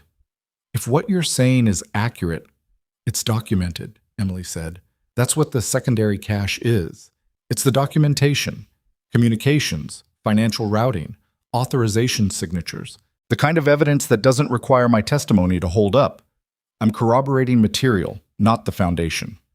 Solis looked at the ceiling briefly, the look of someone recalculating the weight of what they're holding. Tonight's operation, she said. Our intelligence on the hospital access came through. She stopped herself, deciding how much to say. It came through a source I now need to reevaluate. If the source fed you accurate information about the access attempt, Emily said, they may be running both sides, letting the network move while giving you enough to run a response that looked complete but didn't touch the layer above Callum. Controlled opposition, Solis said. It's not a new tactic. Solis looked at her with the specific expression of an experienced federal agent who has just had the shape of a bad situation clarified by someone she'd been prepared to consider a protected witness rather than a peer. She recalibrated visibly. It wasn't graceful, the shift showed, but she did it. The statement Reyes wants, she said. If it's taken at a DIA facility, it sits in a DIA chain, which has its own exposure points. I know, Emily said. Is there a version where it goes somewhere that neither chain touches? Emily thought about that. Maybe. It depends on who's still clean. She paused. Venn, the petty officer from the SEAL team, He called out Sandthorn by name. That means he's connected to an operational unit with its own intelligence chain that doesn't run through either of the structures we're talking about. Solis looked toward the trauma bay. He's a witness to tonight. He's more than that, Emily said. He was there. Another silence, the kind where decisions happen. I need to make a call, Solis said. A specific call to a specific person, using the emergency contact protocol that bypasses the standard reporting chain. It takes 20 minutes to establish. She met Emily's eyes. Can you keep Reyes occupied for 20 minutes? Emily almost smiled. Almost. That depends on what you mean by occupied. Talk to him. Give him enough to feel like progress is being made. Don't commit to anything. A pause. Can you do that? I've done harder things tonight, Emily said. Solis moved. The 20 minutes were 35. Emily spent them with Reyes in the hospital's small family waiting room. 3 chairs, a wall-mounted television that was dark because the circuit it ran on was one of the sheds Emily had made in the generator panel, and a window that looked out on the ambulance bay where snow was still coming down hard enough to make the parked vehicles into white shapes rather than identifiable objects. She gave him enough, confirmed the general nature of the secondary cache, confirmed the operational window he'd described. Did not give him the cache location, which he'd stopped pressing for after the first 20 minutes, and had replaced with a running conversation about Sandthorn that was partly intelligence gathering and partly, she realized, genuine. The way people in certain professions get when they've been carrying knowledge of something that mattered for a long time and finally have someone in the room who was actually there. The cell that got rolled up afterward, Reyes said. 43 arrests. You know how many came back? Some of them, she said. 21, he said. Different names, different documentation, different countries of origin on paper. Same network. They built back faster than we dismantled them because the dismantling was deliberate incomplete. He looked at the dark window. Because the 2 people upstairs needed the network functional. It's how they launder the authorization trails. They move money through the contractor structure. The contractor structure moves operations through the network. The network keeps the 2 of them insulated from anything traceable. And Sandthorn was the operation that got too close, Emily said. You got too close, Reyes said. You and the team you were attached to. The team was reassigned within 6 weeks, Emily said, scattered to 4 different theaters. The reassignments came from the appointments division. She looked at him. I noticed I just had no mechanism to do anything with what I noticed. Until now, Reyes said. When Solis came back, her expression had changed. Not dramatically, she was too controlled for dramatic. But the specific set of her shoulders was different. The quality of her attention in the room shifted from managed urgency to something more deliberate. She looked at Emily first. There's a judge, she said. Federal, 9th Circuit, fully independent of both chains. She's been briefed on the case structure through a sealed proceeding that neither of our agencies initiated. She's been waiting for the evidentiary foundation. A pause. She issued 2 sealed warrants 40 minutes ago. Emily was quiet. Based on, Reyes said carefully, what exactly? Based on testimony from a source who provided a sworn deposition 8 days ago, Solis said, at a secure facility I wasn't aware of until an hour ago. She looked at Emily. I told you there was someone else at Sandthorn who knew about the cache. Emily felt the thing in her chest again. The shape she'd filed as resolved years ago. Who? She said, though some part of her had already arrived. Former Navy corpsman, Solis said, attached to a special operations medical support role. He was medically separated 14 months after Sandthorn. He's been, not hiding exactly. He's been positioned, waiting for the same window. A pause. His name is Tobias Wren. Emily sat with that for a moment. Toby Wren, who she'd last seen at a field debrief in a windowless room in a location she couldn't name in any statement because the location itself was classified. Who had looked at her across that table with the specific expression of someone who understood exactly what was being buried and couldn't stop it, and was filing the injustice somewhere it would keep. 14 months later, medically separated. She'd assumed the worst. She'd been wrong. He's alive, she said. He's been working with a military legal oversight team that operates outside the standard JAG structure, Solis said. Connected to the Inspector General chain but with specific investigative independence. They've been building the case. She paused. His deposition named the 2 appointments and provided supporting documentation for 4 of the 8 counts in the sealed warrants. The other 4 counts are based on financial forensics. Her eyes held Emily's. Your testimony and the cash provide the remaining evidentiary support, which means the warrants can be executed the moment you're on record. Reyes said quietly, How long has this been running? Longer than your operation, Solis said. Not triumphant, tired, the way people sound when a long thing is finally at its hinge. Emily looked at the dark window. The snow was still coming down. The warrants name both individuals, she said. Not a question. Both, Solis said. By name, title, and specific count. She absorbed that. The full weight of it. 2 names that had been abstractions. Threats, pressures, the invisible hand behind reassignments and sealed files, and a cover story she'd had to build and live inside for a year and a half, becoming concrete and documented, and subject to the particular machinery of accountability that couldn't be stopped once it reached this stage. Not by pressure, not by sealed files, not by sending a man with a fake badge into a hospital during a blizzard. When does Solis's operation report out? Emily asked. 6 hours, Solis said. Standard post-incident reporting cycle, which means the network's domestic contacts will know about tonight's failure within the same window. They'll try to move the appointments before the warrants execute, Emily said. That's what the 6-hour window is for, Solis said. We execute before morning. Emily nodded. The decision was already made. Had been made, probably, the moment she'd picked up the badge, or the moment Kodiak had moved, or earlier than that, the moment she'd taken the Iron Ridge position and quietly confirmed the secondary cache location was still intact, and waited to see if anyone was going to do anything about what she knew. 18 months. The window had come. I need 2 things before I give the statement, she said. Solis waited. Warren Kells in East Ward Room 4. His ICP monitor is running on battery backup, and his pressure has been trending high. He needs a facility transfer before that battery drops, which is in about 25 minutes at current draw.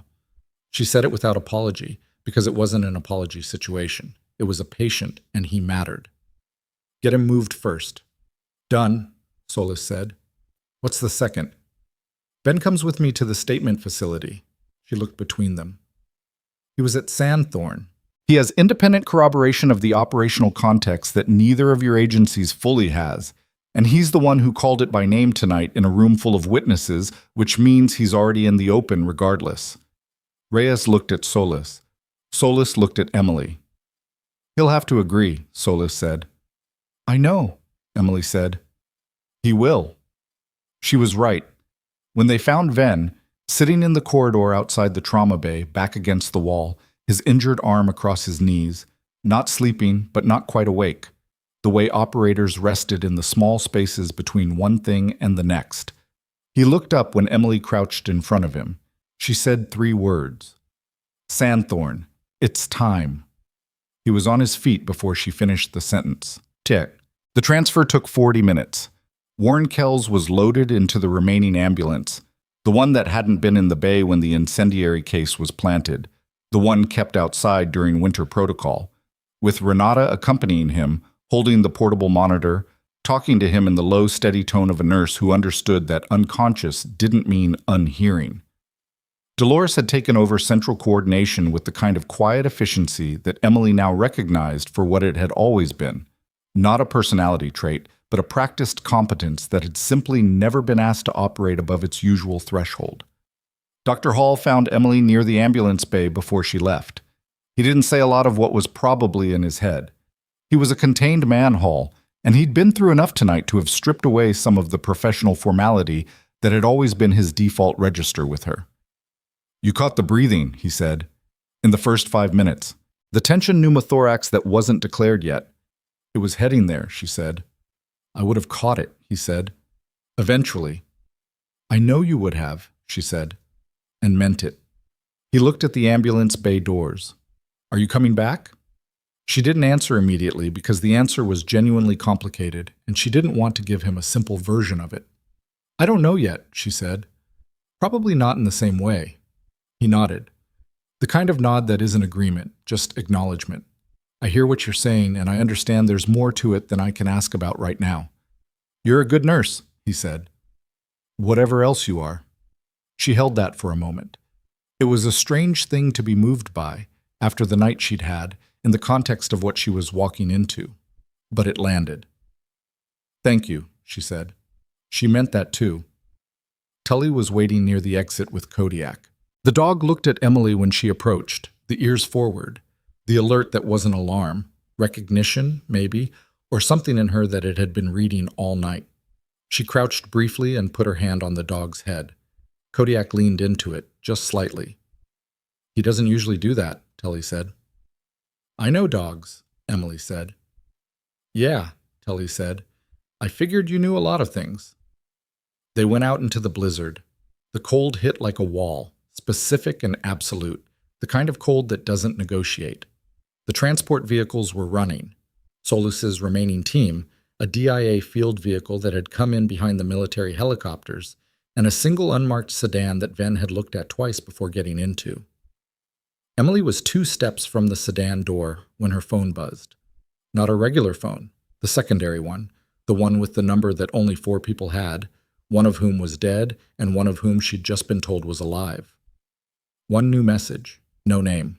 A number she recognized from a different decade of her life. She opened it. 4 words. They know you're moving. She stopped walking. Solus was already in the lead vehicle. Reyes was at the DIA car. Ven was in the sedan. She looked at the message again. The network had been notified. Not in 6 hours. Already. Which meant the source that Solus had reevaluated, the source that had fed accurate intelligence about the hospital access while protecting the layer above it, had sent something in the last 40 minutes. While Solus was making her call, while the warrants were being confirmed, while the transfer was being coordinated, while Emily had been occupied keeping Reyes talking. She looked at the vehicles, at the route they were about to take, at the 40 miles of Alaska highway between here and the secure facility in blizzard conditions, in the dark, with a network that had just been told they were moving. She looked at the message one more time. The sender's number was active. The message had been sent 12 minutes ago and she'd missed it because her phone had been in her coat pocket and the coat had been on a hook in the ambulance bay for the last 45 minutes while she was handling the incendiary case. 12 minutes. Solus, she said. Her voice carried. The lead vehicle window came down. Change the route, Emily said. Whatever route you filed, change it. Right now, before we move. Solus looked at her for exactly 1 second. Then she got on the radio. Reyes had gotten out of the DIA car and was walking toward Emily. What do you know? He said. She showed him the message. He looked at it, then at her, then at the phone, the secondary phone, the number, the implication of its existence. Who sent this? He said. Emily looked at the dark road disappearing into the blizzard. The same person who gave you my location, she said. The same person who was at Sandthorn. She paused. Tobias Wren just told us the route is compromised, which means either he knows it because he's still running both sides, or he knows it because the people we're about to put warrants on just made a move, and he's close enough to them to see it. Reyes said nothing. Either way, Emily said, we have a problem. The blizzard came down around them, indifferent and vast, and somewhere on a road that led north, something was waiting for a convoy that hadn't left yet. Solus rerouted in 4 minutes. She did it without asking for a full explanation. She read the message Emily held up to the window, read Emily's face, and made the call. That was the thing about Solus that Emily had been calibrating all night. The woman trusted evidence over ego, which was rarer in federal work than anyone in federal work liked to admit. The new route went west before it went north, longer by 22 miles, 2 additional highway segments, a service interchange that wasn't on standard navigation. Solus pulled it from a physical map, an actual paper map from the vehicle's door pocket, the kind nobody kept anymore except people who'd learned the hard way what happened when digital systems failed or were compromised. She marked the deviation in pen and passed it back to Reyes's vehicle and the sedan carrying Ven through the window, no radio transmission. If the route that had been filed was already in the wrong hands, the radio was a liability. Emily rode with Tully and Kodiak in the DIA vehicle. Reyes drove. Nobody talked much for the first 10 minutes. The blizzard was bad enough that driving required most of a person's attention, the visibility down to 15 feet in the stronger gusts, the road identifiable more by the reflector posts on its margins than by anything visible ahead. Kodiak was settled in the back beside Tully, head on his handler's knee, but the dog's eyes were open and moving, not anxious, watchful. Emily watched the road. The message from Wren sat in her coat pocket, the secondary phone screen dark now. 4 words that had shifted the geometry of the night one more time. They know you're moving. She'd been turning the question over since the parking lot. Which version of Tobias Wren had sent it? The man who had built a parallel case for 5 years, who had given a sworn deposition 8 days ago, who Solis now believed was the foundation of a legitimate prosecutorial structure, or a man who had been playing multiple sides long enough that even his warnings were instruments of something she couldn't see clearly. She didn't have the answer. She had the message and the 22 extra miles in Solis's paper map, and that would have to be enough until they arrived. They arrived. The secure facility was 46 miles from Iron Ridge Medical Center and looked from the outside like a regional land survey office. Low building, no signage that meant anything, 2 vehicles in the lot that were the particular unremarkable models that federal operations favored when they wanted to look like nobody was home. Inside it was warmer than the hospital had been for the last 2 hours, and better lit and staffed by 4 people who had been awake for longer than Emily and showed it in the specific way of people running on task rather than rest. There was a man standing near the back wall, medium height, early 40s maybe, though the gray at his temples pushed the read older. He was wearing civilian clothes, a work shirt worn at the collar, the kind of clothing that took years to acquire that particular quality of lived in rather than bought that way. His left arm had a scar below the elbow that she knew the origin of because she'd been in the same field position when it happened.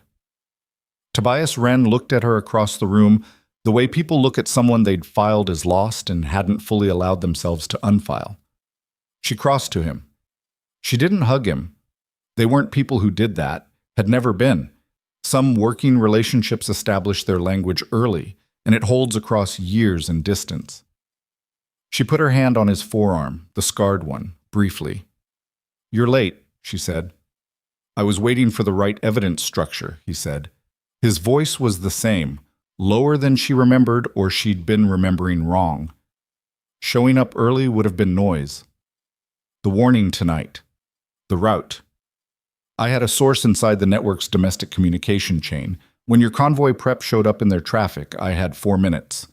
He looked at her steadily. "I know what you were thinking, both sides." "I'd have thought the same thing." "Are you?" she said. "No," he said, simply, without the particular overemphasis of someone who needed to sell it. She looked at him for a moment. Read what she could read. "Okay," she said. She meant it as a provisional yes rather than a permanent conclusion, and he understood that because he'd always understood her precision with language. Solis and Reyes had come in behind her, and the specific territorial negotiation of 2 agencies in one room was already underway in the way those negotiations always ran.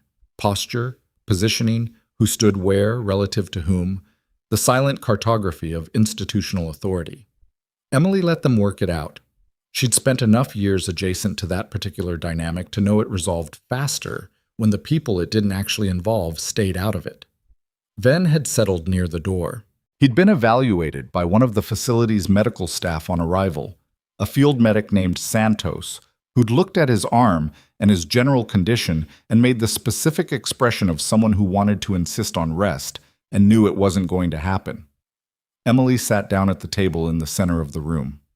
"Let's take the statement," she said. "Well, it took 3 hours.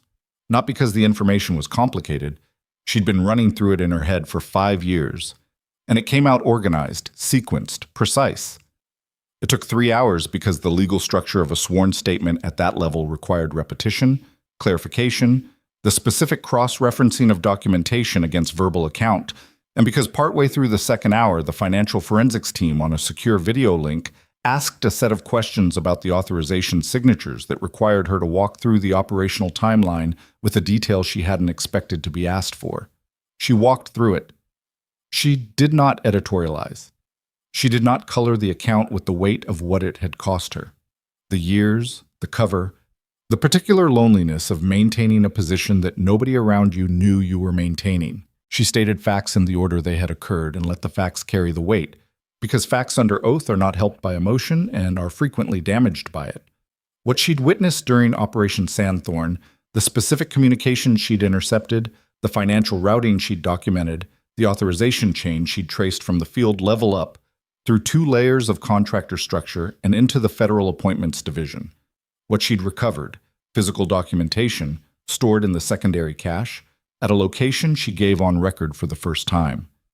What she'd seen in the aftermath, the specific reassignments, the sealed file, the cover story she'd been handed, and the implicit threat attached to it. She named both names. She said them clearly, with their full titles and their specific roles in what she'd witnessed, and she felt the weight of saying them in a room with a federal judge on video link and 2 agency representatives and a court recorder running, and the weight was significant, and she carried it. Wren gave his corroboration after her. It was shorter. His access to the Sandthorn operation had been narrower than hers, but it filled specific gaps in the authorization chain that her account left open, and the 2 statements together were what the judge had described, before the session started, as a complete evidentiary foundation. Ven's account came last.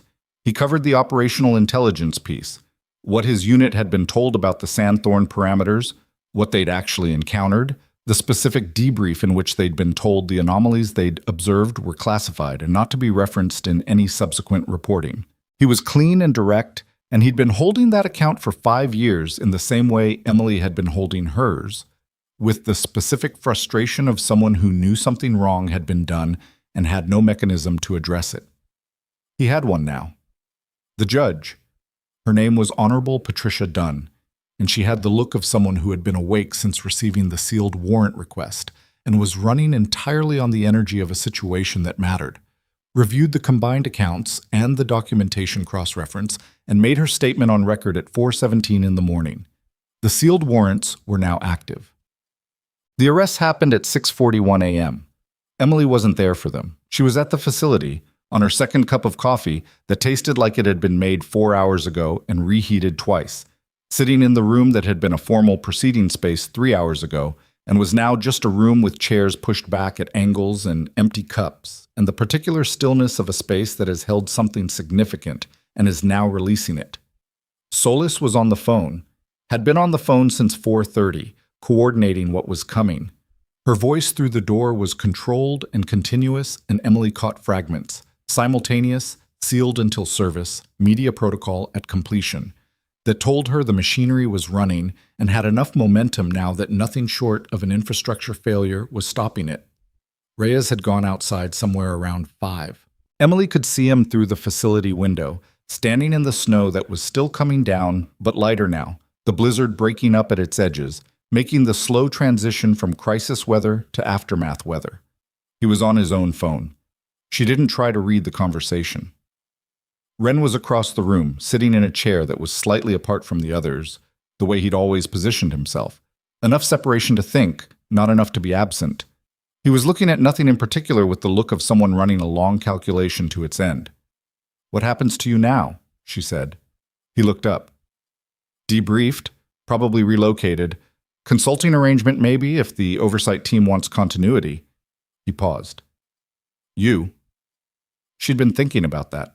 Had been thinking about it since she walked out of Iron Ridge Medical Center's ambulance bay into the snow, past the orange equipment case she'd disarmed sitting in a drift by the door, past the vehicles and the tactical team and the particular wreckage of a night that had broken things open that had been sealed for too long. "I don't know exactly," she said, "but not hiding." "No," he agreed, "not anymore." The hiding had been its own kind of cost that she hadn't fully accounted until it was ending. 18 months of a quieter life, and it hadn't been terrible. Dolores and Hall's respect that built slowly and didn't announce itself, and the work itself, which was real work that mattered to real people, regardless of what else she was or had been. She'd been a nurse. Genuinely. That wasn't nothing, but she'd been a nurse the way someone keeps a light on in a house they're not sure they're allowed to go back to. The light was on now. The door was open. She didn't know the floor plan of what was on the other side, but she wasn't going to know it from standing outside. At 6:41, Solis came through the door and said, "Both in custody." Not dramatically. Flatly, the way field people relay field outcomes. Emily looked at her. Deputy Director Harlan Proust, National Infrastructure Security Board, arrested at his residence in Virginia at 6:41 Eastern Time, Solis said. Senior Appointments Officer Greta Vale, Military Contracting Oversight Division, arrested at her office building in Washington at 6:41. Simultaneous service, as coordinated. She paused. 8 counts each under the sealed warrants: conspiracy, fraud, obstruction of federal proceedings, misuse of classified authorization authority, and 4 additional counts related to financial crimes documented by the forensics team. Emily said nothing for a moment. She'd been waiting for this information for 5 years. She'd imagined how it would feel. The specific way she'd imagined it varied by the year and the mood, and the particular quality of the silence in whatever cover location she was maintaining. Sometimes it was relief. Sometimes it was something harder and more complex. Sometimes she hadn't been able to imagine it at all because it had required a kind of hope she'd been careful not to carry. What she actually felt at 6:42 in a facility outside Vantara, Alaska, was something quieter than any of those versions. Not anticlimactic, so nothing about the night had been that, but grounded, the shape of a thing finally matching the space that had been held for it. "Good," she said. One word. It was enough. Then, from across the room, "The media protocol you mentioned." Solis looked at him. "Public statement at 9 a.m. Eastern. Justice Department, joint with DOD. The charges are public at that point, names included." She glanced at Emily. "Your name will be referenced as a key witness, not your current location, not your service details beyond what the statement requires, but your name." Emily thought about Dolores reading a headline, about Hall, about Renata, about the way the hospital had looked at her in the amber emergency lighting and recalibrated who she was in real time. "That's fine," she said. It was more than fine. It was the specific thing that couldn't be replicated by a private resolution or a quiet settlement or a classified outcome that nobody ever saw. The public version, the version that lived outside her own head and outside sealed files and outside the institutional structures that had been deciding, for 5 years, what the truth was allowed to be. The truth was allowed to be itself now. She was back at Iron Ridge Medical Center by 9:15, not permanently, not in the same capacity.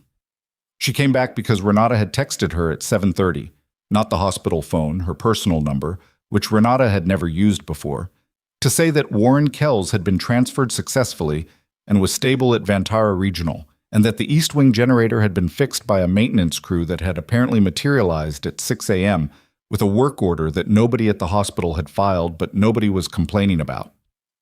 And because Dolores had called at 8, not to explain anything, just, "When you have a minute, if you're coming back through." She came back through. The hospital looked different in daylight, specifically in the thin, low, pale light of an Alaskan morning after a blizzard, when the snow had stopped and the sky was the particular flat white that preceded clearing, and everything was very still and very clean, in the way only a world freshly covered with snow can look, which is temporary and does not survive the first footstep, but is something while it lasts. The East Wing was running on full power. The trauma bay had been cleaned and reset. There was a federal incident tape across the South Ambulance Bay. It would be there for days, until the scene documentation was complete, but the rest of the building was operational and quiet and smelled like every hospital she'd ever been in, which was its own particular combination of antiseptic and floor cleaner, and something underneath that she'd never been able to name, and that she associated, despite everything, with the specific work of trying to keep people alive. Dolores was at the nursing station. She looked up when Emily came in, looked at her for a long moment without saying anything, which was unusual for Dolores, who had an opinion on most things and shared it on a reasonable schedule. 9 a.m. news, Dolores said. "I watched it on my phone." "Okay," Emily said. "They said your name." "I know." Dolores looked at her hands on the desk. "You've been here 18 months. You showed up with a reference letter from a regional health network and a list of certifications, and you were very quiet, and you refilled IVs, and you caught a tension pneumothorax that Hall would have caught 5 minutes later, and you never once made anybody feel small. Emily waited. I should have seen more, Dolores said. Not accusatory. Honest, in the particular way of a person who holds themselves to a standard. You saw a nurse, Emily said. That's what I showed you. Is it what you were? Emily thought about that. The real version, not the diplomatic version. It's what I was here, she said. It's also not the whole picture. Both things are true. Dolores accepted that with the nod of someone who'd lived long enough to know that people were usually more than one thing, and the categories we put them in were mostly for our own convenience. Hall wants to talk to you, she said. He's in his office. He's been in his office since 6, and I think he's rewritten whatever he wants to say about 4 times. Emily found him at his desk with a cold cup of coffee and a notepad that had been written on and crossed out to the point where the top sheet was mostly ink. He looked up when she knocked on the open door and had the expression of a man who had been very competent in a crisis and was now slightly at a loss in the quieter thing that followed it. Sit down, he said. She sat. I looked up Operation Sandthorn, he said, as much as is publicly available, which as of this morning is more than it was yesterday. He paused. You were a combat medic attached to special operations units for 6 years. Approximately. You have a service record that, from what I can read, is... He stopped. I don't have the language for what it is. I don't have the context. I know medicine, and I know this hospital, and I know that you caught something last night that mattered, and I've been trying to figure out how to say what I want to say without making it smaller than it is or larger than it needs to be. Say it the way it is, she said. He looked at her. You were the best clinical instinct in this building. Every night you worked here. I didn't use you right because I filed you wrong, and that's on me, and I'm sorry for it. It landed differently than she'd expected, not because it was large, it wasn't in the context of the night, but because it was specific. He wasn't apologizing for doubting her in a crisis. He was apologizing for the 18 months before the crisis, for the observation assignments and the IV restocks, and the quiet dismissal built into being the nurse everyone overlooked. Thank you, she said. She meant it simply and without irony, and he accepted it the same way. At 10:40, Tully found her in the hospital's small exterior courtyard, a concrete square with a bench and 2 dead potted plants that nobody had replaced since October, where she'd gone to stand in the clearing weather and do nothing for a few minutes, which she'd been putting off for approximately 9 hours. Kodiak was with him. The dog came to her immediately, pushing its head against her hand, and she held it there. We're moving out at noon, Tully said. The team. Medevac up to Anchorage, then transport. He paused. Ben wanted me to tell you. He'll be filing a supplementary operational report when he's back, the kind that goes to the unit's own IG chain. He said you'd know what that means. She did. It meant there would be an internal military record of what had been done to the Sandthorn team, what the reassignments had really been. It was a different document from the federal case, running through a different structure, and it would take longer to produce its outcomes as institutional accountability inside the military moved at its own pace, which was slower than civilian prosecution and sometimes, eventually, more thorough. Tell him thank you, she said. Tully looked at her for a moment with the particular candor of someone who doesn't spend time on unnecessary preamble. What are you going to do? She'd been asked this twice already today. Her answer was slightly more formed now than it had been. There's a joint federal military medical oversight program, she said. Solis mentioned it this morning. It's attached to the Inspector General chain that Wren worked with. They need personnel with clinical backgrounds who can evaluate the medical dimensions of federal cases. Supply chains, institutional fraud, the gap between what military medical operations report and what actually happens in the field. She looked at the dead potted plant for a moment. It's not a hospital. No, Tully said. But it's the same thing, she said. You look at what's actually happening instead of what the paperwork says is happening, and you figure out the gap, and you close it. She paused. I've been doing that my whole career in different forms. You gonna take it? I'm going to think about it for more than 4 minutes, she said. But yes. Tully nodded. He looked at Kodiak. The dog was still leaning into Emily's hand, calm, the working alertness powered down to whatever the resting state of a dog who has done exactly what it was trained for looks like. He doesn't trust easily, Tully said. Takes him 4 or 5 encounters to extend that to most people. He trusted the right things last night, Emily said. Yeah, Tully said. He did. She crouched and put both hands on the dog's face and looked at it directly, which most people didn't do with working animals and which Kodiak accepted from her without pulling back. Good dog, she said. It was inadequate as a statement of the full account. It was also exactly right. Ishak. The federal press statement went out at 9 a.m. Eastern, which was 5 a.m. Vantara time, but the second wave coverage hit the national outlets by noon. Local, and by mid-afternoon it was the kind of story that had enough documented detail and named charges and public record warrant information to sustain itself without needing interpretation. Deputy Director Harlan Proust, arraigned in federal district court in Virginia, facing 8 counts including conspiracy and obstruction of federal proceedings. Senior Appointments Officer Greta Vale, arraigned in the same district on matching charges plus 3 additional financial fraud counts that the forensics work had developed overnight. Both denied bail on the basis of flight risk, which the judge had granted without significant deliberation, given the nature of the charges and the evidence presented. A key witness, the statement said, had provided foundational testimony that had been central to the issuance of the warrants. Emily Vasquez, former Special Operations combat medic, currently staff nurse at Iron Ridge Medical Center in Vantara, Alaska. She read it on her phone, standing in the hospital parking lot in the pale afternoon light with the snow packed in ridges around the lot's perimeter and the sky doing the thing Alaskan skies did when weather moved through, turning a particular deep blue at the edges that was different from any blue she'd seen anywhere else.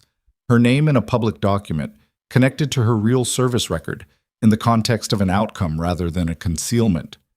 It was a strange thing to look at. Not painful.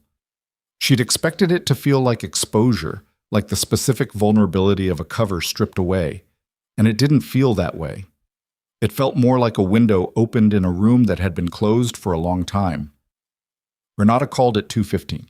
She'd heard the news coverage on the hospital's break room television and had questions Emily could hear her trying to organize before she'd said them. The breathing thing, Renata said. The first night I worked with you, I made you redo the intake assessment because I thought you'd skipped steps. I hadn't, Emily said. I know, Renata said. I know. A pause. I was wrong. You were doing your job, Emily said. Don't carry it. The line was quiet for a moment. Are you coming back? Renata asked. Not permanently, Emily said. I have something else to do. She paused. But I'll be here a few more days for the scene documentation, and, Renata, you're a good nurse. Don't let anyone file you wrong either. She meant it. She'd meant it since the night Renata had carried the portable monitor through a dark corridor to a man who needed it, without being asked, knowing it was going to be heavy, and the battery was limited, and it mattered anyway. The things that matter don't announce themselves. They just get done by whoever is paying attention. Well, 3 weeks later, Proust and Vale were indicted on the full charge set. The 8 original counts expanded to 14 as the financial forensics work completed and the sealed warrants produced further document recovery. The network investigation produced 11 additional arrests across 4 states, connecting the domestic contractor structure to operations in 3 countries and generating a case file that the Justice Department described in its public statement as among the most significant national security fraud prosecutions in a decade. Callum was charged federally. The 2 secondary operatives from the hospital were charged federally. The aircraft that had been turned by military intercept and its pilot, who had landed at an airfield 200 miles east when the intercept became unavoidable, were connected to the same contractor network and added to the indictment stack. Warren Kells was transferred to a veterans medical facility in Anchorage and began a recovery that his doctors described as better than projected, which his chart had always suggested was possible if the intracranial pressure management held through the critical window. It had held. Renata had made sure of it in the dark with a portable monitor and 40 minutes of battery. Dario Ven's supplementary operational report was filed through the unit's IG chain and triggered a formal military review of the Sandthorn reassignments. That review would take 8 months and produce findings that were partially public and partially classified, but its existence was on the record. And its existence meant there was a document that said plainly, in institutional language, what had been done to a team that had done its job correctly and been scattered for the crime of seeing too clearly. Tobias Wren took the consulting arrangement Solis had described. He and Emily had dinner once, in Anchorage, before she left for the Oversight Program's orientation facility in Virginia. It was a long dinner, and most of it wasn't about Sandthorn, because they'd said what needed to be said about Sandthorn in sworn statements, and it didn't require repetition. They talked about other things, the work they were going to do, the specific problems and the gap between field medicine and institutional accountability that neither of them had been able to address from a position of cover. The conversation had the quality of two people planning rather than two people surviving, which was different in a way that took her a few minutes to identify and then felt obvious. She'd been surviving for a long time. She drove to the airport in the early morning when the Alaskan sky was doing its specific blue again, and she thought about Dolores at the nursing station and Hall in his office with the crossed-out notepad and Renata carrying a monitor through the dark and Ven watching the East Corridor door before anyone else knew to watch it, and Kodiak, who had known before all of them, whose instinct had been trusted when it would have been easier to dismiss it. The quiet ones. The ones who were filed wrong and did their work anyway and waited for the moment when the thing they knew became visible to the room. She'd spent 18 months being small on purpose, and even in that smallness, she'd been unable to stop doing the work, catching the breathing that was wrong, knowing the road was closed, counting exits. She'd been built for this, not for hiding, for the work.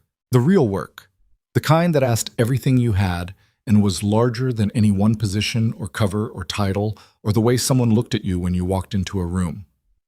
The plane lifted off over Vantara, and the hospital was visible for a moment through the window. Small from altitude, white-roofed under the last of the season's snow. Ordinary looking in the way that buildings always look from above, as if nothing extraordinary had ever happened inside them. She looked at it until it disappeared.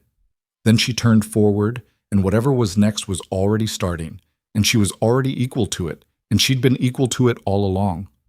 The women who are dismissed, who are filed in the wrong category, who are told to stay in their lane and do their work and be quiet. They are not diminished by that dismissal. They are, in the end, defined by what they do with it, by whether they close the distance between who they're told they are and who they actually are, by whether they trust their own instinct when everyone around them is still catching up. The world is full of Emilys, full of people who know the breathing is wrong, who see the badge that doesn't read right, who understand that the dog is never wrong about the thing it's pointed at. They don't need to be louder. They need to be seen.